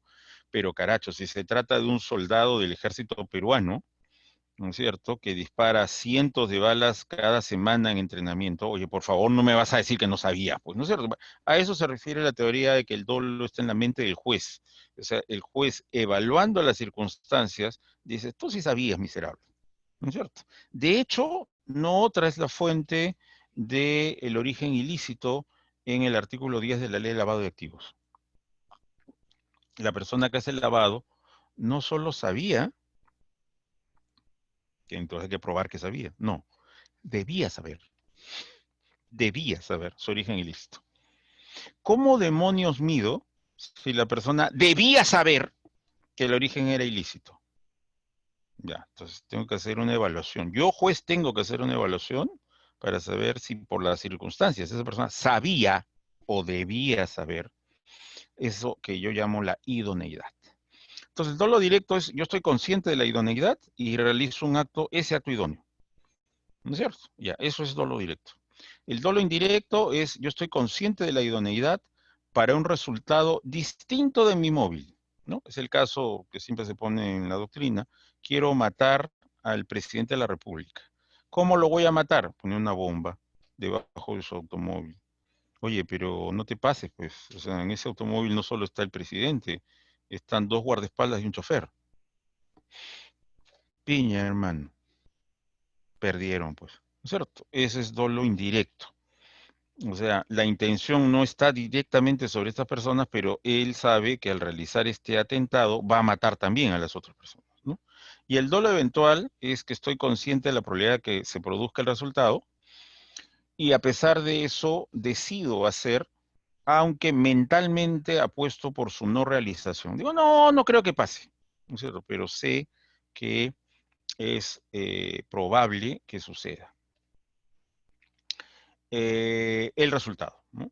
Y se realiza el acto y obviamente este produce el resultado, ¿no? En los delitos dolosos de omisión, todos ellos tienen el deber de garante, y en el caso de la omisión propia, hay una previsión normativa que describe la inacción, ¿no? Se describe expresamente la inacción, y de hecho se deja de actuar cuando era el deber actuar. En la impropia hay un deber de garante, pero un deber de garante frente a la no producción del resultado. O sea, es mi deber evitar que se produzca el resultado, ¿no? Y no hay acción. Esta no acción puede ser de manera directa. O sea, sé que hay terceros que están atentando contra el bien jurídico y no hago nada, ¿no es cierto? Y el otro es la indirecta. Es que no tomo las precauciones para evitar que terceras personas atenten contra el bien jurídico. Entonces tenemos el peculado por omisión, ¿no? Debo custodiar, por ejemplo, combustible de un aeropuerto militar. Yo soy el encargado de eso, ¿ya? Para evitar incendios o explosivos con las armas y las municiones que hay en la instalación, el combustible se pone en un lugar distante del resto de las instalaciones de esa base militar. Al estar distantes, puede surgir la tentación de que ladrones comunes se metan dentro de la instalación militar y sustraigan. Ya, entonces, ¿cuál es mi deber? Obviamente evitar que se sustraiga. Yo sé que en este momento, en este preciso momento, hay 5 personas que han entrado y que están sacando en baldes combustible. No, no lo sé, que esa sería la inacción directa, ¿no? Que yo los estoy viendo y que están entrando, no hago nada. Me llevé a mi enamorada, ¿no es cierto?, a mi cuarto de oficial. Yo soy teniente, me han asignado un cuarto y bueno, me llevo a mi enamorada y estoy pues en plenos ejercicios espirituales con mi enamorada, y dentro de esos ejercicios espirituales en algún momento para tomar aire miro por la ventana y veo que se están acercando unos miserables nosotros con sus baldes para sustraer combustible. Yo soy el encargado de los combustibles. A pesar de que lo estoy viendo que están haciendo eso, no hago nada. Esa es la directa. La indirecta es, repito, yo no los estoy viendo, no me consta que en este momento está viendo la sustracción, pero no he tomado las precauciones necesarias para que terceras personas atenten contra eso, ¿no? Y se produce el resultado. Hay una regla de equivalencia en el 13 y esta regla de equivalencia dice si es que la inacción equivale a una comisión por las propias manos de la persona. Eso es todo un terreno muy discutible que, bueno, como ya incluso estoy trabajando con los descuentos, no quisiera detenerme, pero en algún momento habría que tratar eso de la regla de equivalencia, ¿no? Si mi inacción equivale a eh, como si yo cometiera el delito con mis propias manos. En los delitos culposos, todos ellos tienen un deber objetivo de cuidado y tiene forma con representación y sin representación, ¿no? La culpa con representación se acerca mucho al dolo eventual, solamente que yo descarto que el hecho se va a producir, ¿no? En cambio, en el dolo eventual sí acepto el hecho. Y digo, la verdad, si se produce, yo, que quede constancia en mi propia mente, no quería que se produzca esto, ¿ah? Sé que se puede producir, que es probable que se produzca el resultado, pero no lo quiero. Ahí es donde les entra el matiz de la voluntad, como había anunciado hace unos minutos. En cambio, en la culpa con representación, yo digo, no, no creo que sea yo tan piña que pase, ¿ah? No, no va a pasar, yo confío. Voy a rezar un Padre Nuestro antes y yo sé que no va a pasar, y pasa, pues, ¿no? Entonces, ese es el tema. Un amigo mío, para dar un ejemplo, cometió una imprudencia, y una grave imprudencia, realmente una cosa criminal, pero bueno, ya prescribió, ya prescribió. Este amigo trabajaba de chofer de camión de descarga de una empresa productora de alimentos, y en un momento, como primer signo de irresponsabilidad, no devolvió el vehículo, estaba con el vehículo de la empresa, un tremendo tráiler, y estaba, creo, en algún lugar de Barranco, de Chorrillos, bebiendo licor, y bueno, se emborrachaba, sabiendo que obviamente no iba a dejar el carro ahí, que después de acabar la jornada tenía que tomar el camión y llevárselo, ¿no? Estando borracho. Y le hicieron un reto. ¿Cuál es el reto? Estamos cerca del final del Zanjón, ¿no? La vía expresa en Lima. Te apuesto que no puedes llegar a la Plaza Grau, comienzo de la vía expresa, en 3 minutos. ¿No me crees? Sí, llego. No, no llegas, desgraciado. No, sí llego, sí llego. Bueno, se metió al Zanjón. Un camión. Los camiones no deben estar en la vía expresa, para empezar. Y ya se imaginarán, para hacer todo ese tramo en 3 minutos, a qué velocidad iba él, ¿no es cierto? Claro, eran las 3 de la mañana. Bueno, virtualmente no iba a haber nadie a las 3 de la mañana en toda la trayectoria de San Juan, o muy pocos vehículos, ¿no? Mientras él no se saliera de su carril, poco probable, porque... Pero hay un problema con la vía expresa de Lima, si es que la conocen todos, porque sé que tenemos bastantes huamanguinos aquí presentes. Tiene una curva.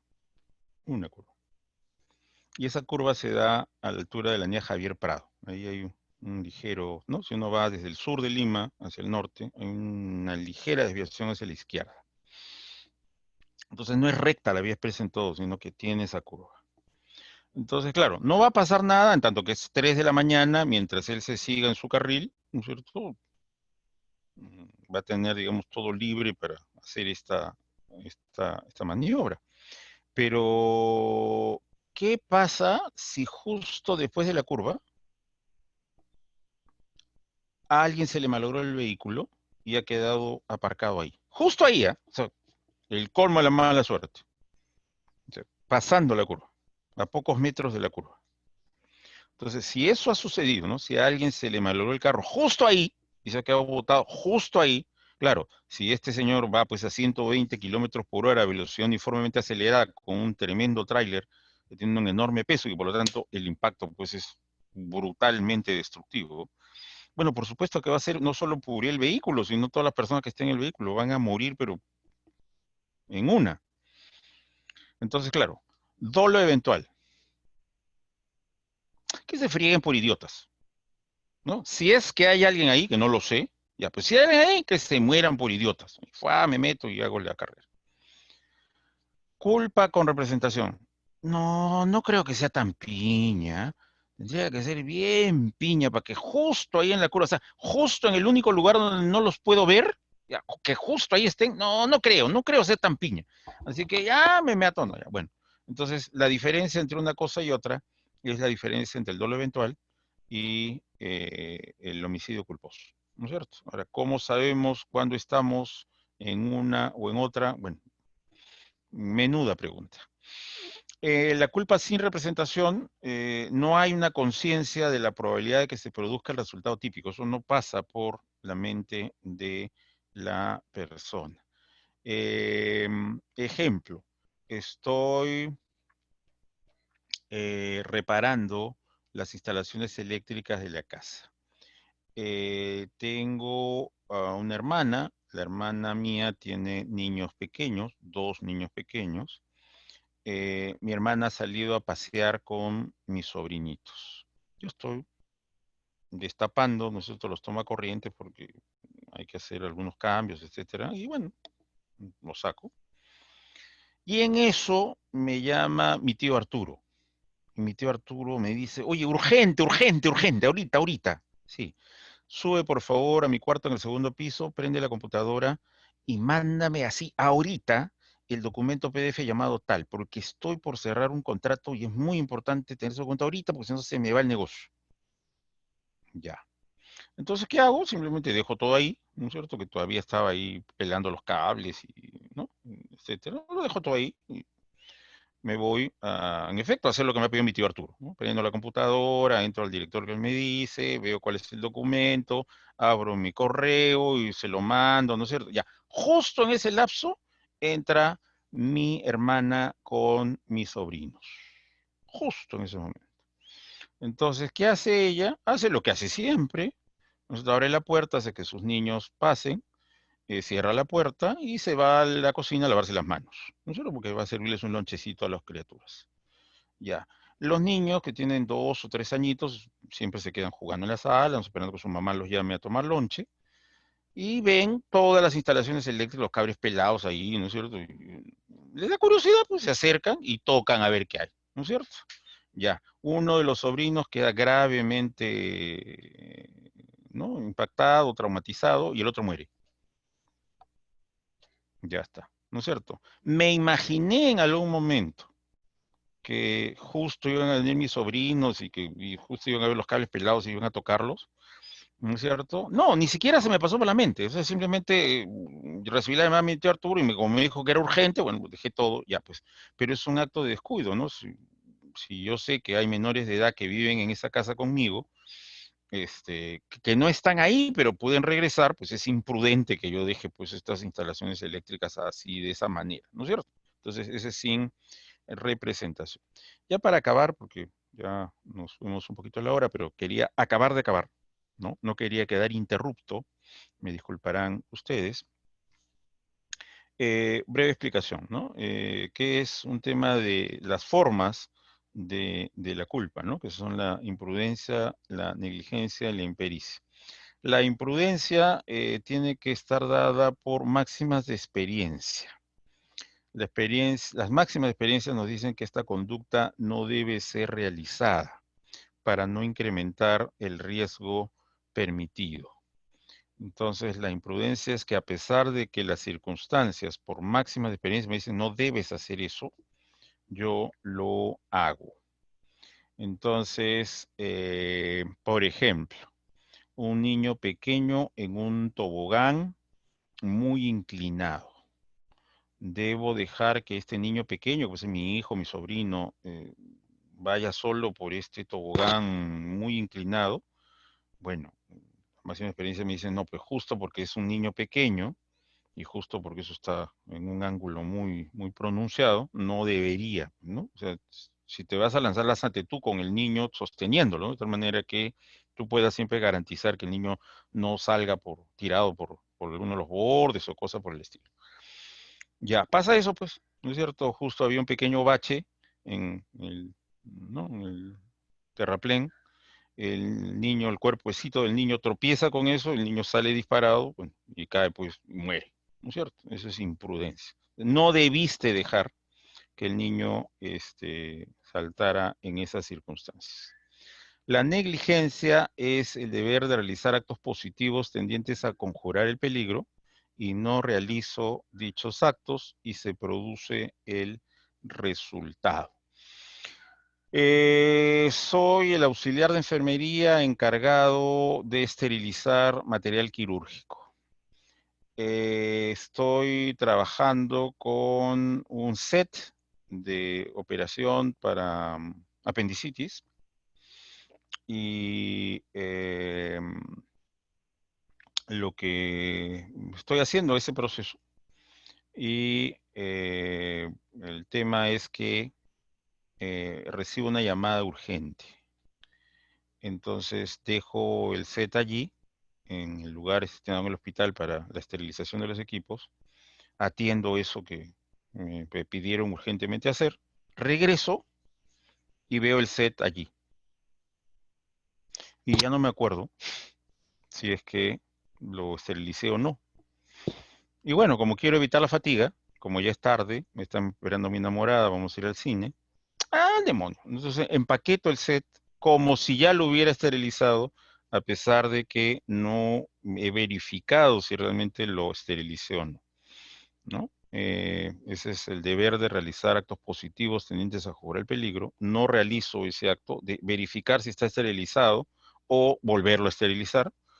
Y bueno, se produce el resultado, ¿no? El siguiente médico que tiene que hacer la operación hace su operación, el material no está esterilizado, le causa una infección al paciente, el paciente muere, ¿no? Y la impericia es una variante de la imprudencia. Nos dice que hay un deber de realizar cierta pauta de conducta bajo conocimientos especializados que hagan improbable, siempre acá trabajamos sobre probabilidad e improbabilidad de la producción de resultado típico. Además de eso, yo sé que esto requiere conocimientos especializados. Yo digo, yo no tengo esos conocimientos especializados, ¿no? Yo no los tengo. Y a pesar de eso, realizo la conducta comisiva o omisiva y se produce el resultado. Ejemplo, toda la vida he manejado solo automóviles. No interesa si tengo licencia oficial para manejar otra clase de vehículos. Puede ser que sí o no, puede ser que no. Para que quede más claro el ejemplo, asumamos que no. Ya, solamente tengo licencia para vehículos menores. No, no menores en el sentido de motos o motocholos o mototaxis, ¿ah? No, automóviles, ¿no es cierto? No puedo manejar un tráiler, no tengo autorización para un tráiler. Ya. No es solo que no tenga el documento oficial para manejar un tráiler, de hecho tampoco sé manejar un tráiler. Ya. Y me piden manejar un tráiler. ¿No es cierto? Ya. Entonces, yo sabiendo que para manejar un tráiler se requiere un conocimiento especializado, más allá, repito, de que tenga yo un cartoncito que diga que estoy autorizado, no, pues, no, sino que realmente uno tiene que saber cómo manejar un tráiler, me pongo a manejar un tráiler. Ya. Surgen dificultades que no me permiten el control total del tráiler, pierdo el control del tráiler y por esa razón mato a alguien. Entonces es impericia, pues. Yo no tenía los conocimientos necesarios como para manejar un vehículo así. Así que debí abstenerme de hacerlo. Al hacerlo, a pesar de que yo sé que no estaba capacitado para eso, estoy actuando con impericia. Bien, con esto sí acabamos de acabar todo lo que felizmente se me había pedido tratar el día de hoy. Así que devuelvo al centro el uso del micro para cerrar nuestra sesión.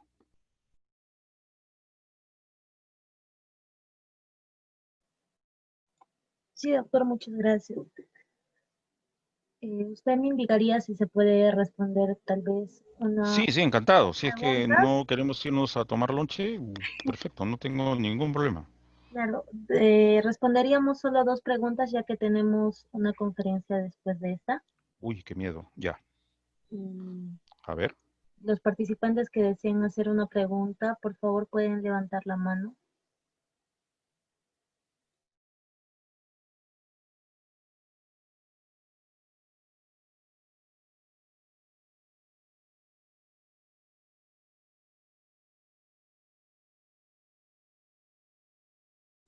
A ver, tenemos una pregunta del doctor Alejandro Ávila. Por favor, active su audio.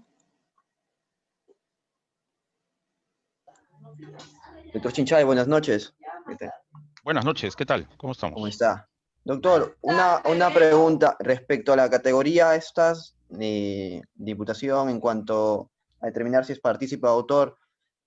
¿Qué criterios se seguirían para determinar, por ejemplo, si alguien instiga en un primer momento, pero luego, en el tramo de este pragma conflictivo, interviene en el hecho delictivo?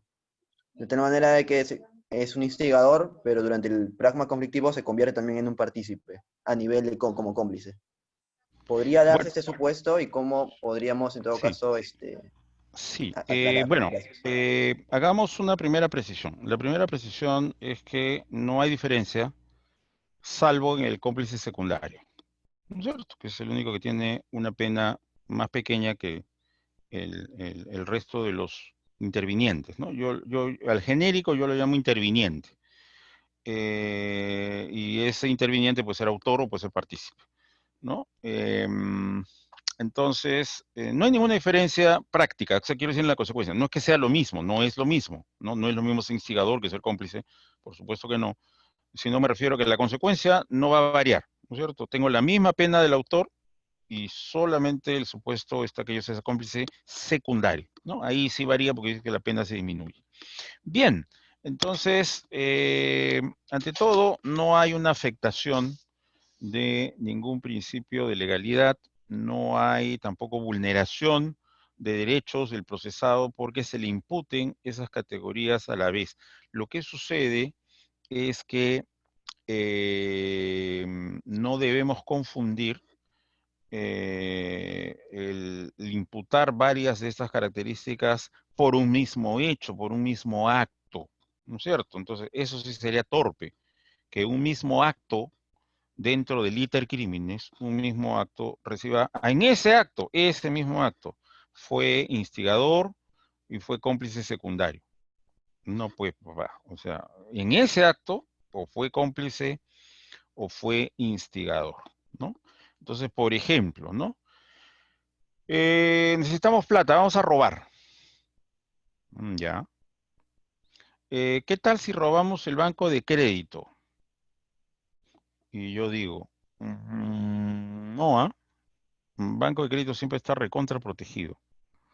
Pero por el barrio tal, volteando a la mano derecha después del portal del mercado, hay un local del Continental.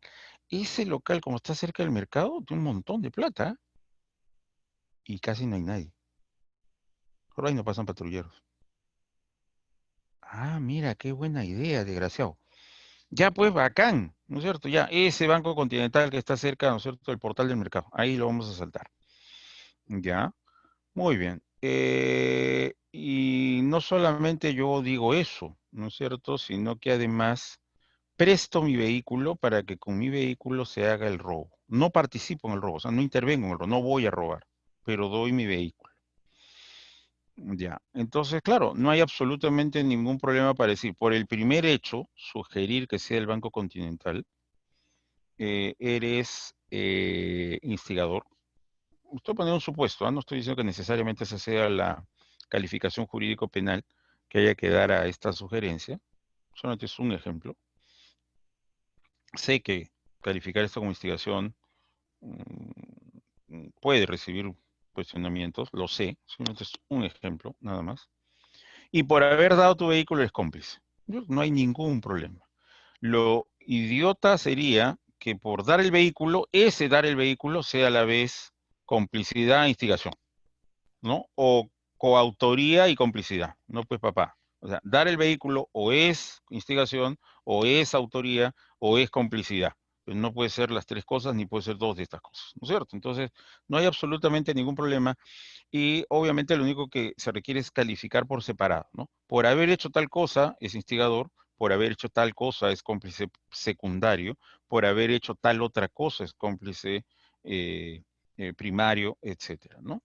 Así que no hay ningún problema con eso, la pena va a ser la misma, ¿no es cierto? No hay concurso de participaciones, ¿no es cierto? No hay una suerte de concurso real de participaciones. O sea, si sobre un mismo hecho eres en un aspecto, en una fase del íter cómplice, y en la otra eres instigador, y en la otra eres coautor, entonces sumarán, ¿no es cierto? No, no, eso no existe, eso no existe.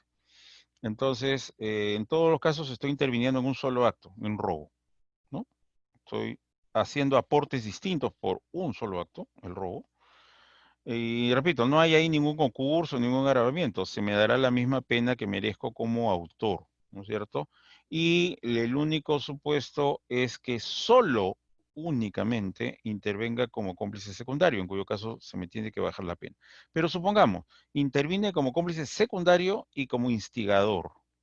Entonces, obviamente, prima la calificación más alta. Instigador tiene la misma pena el autor.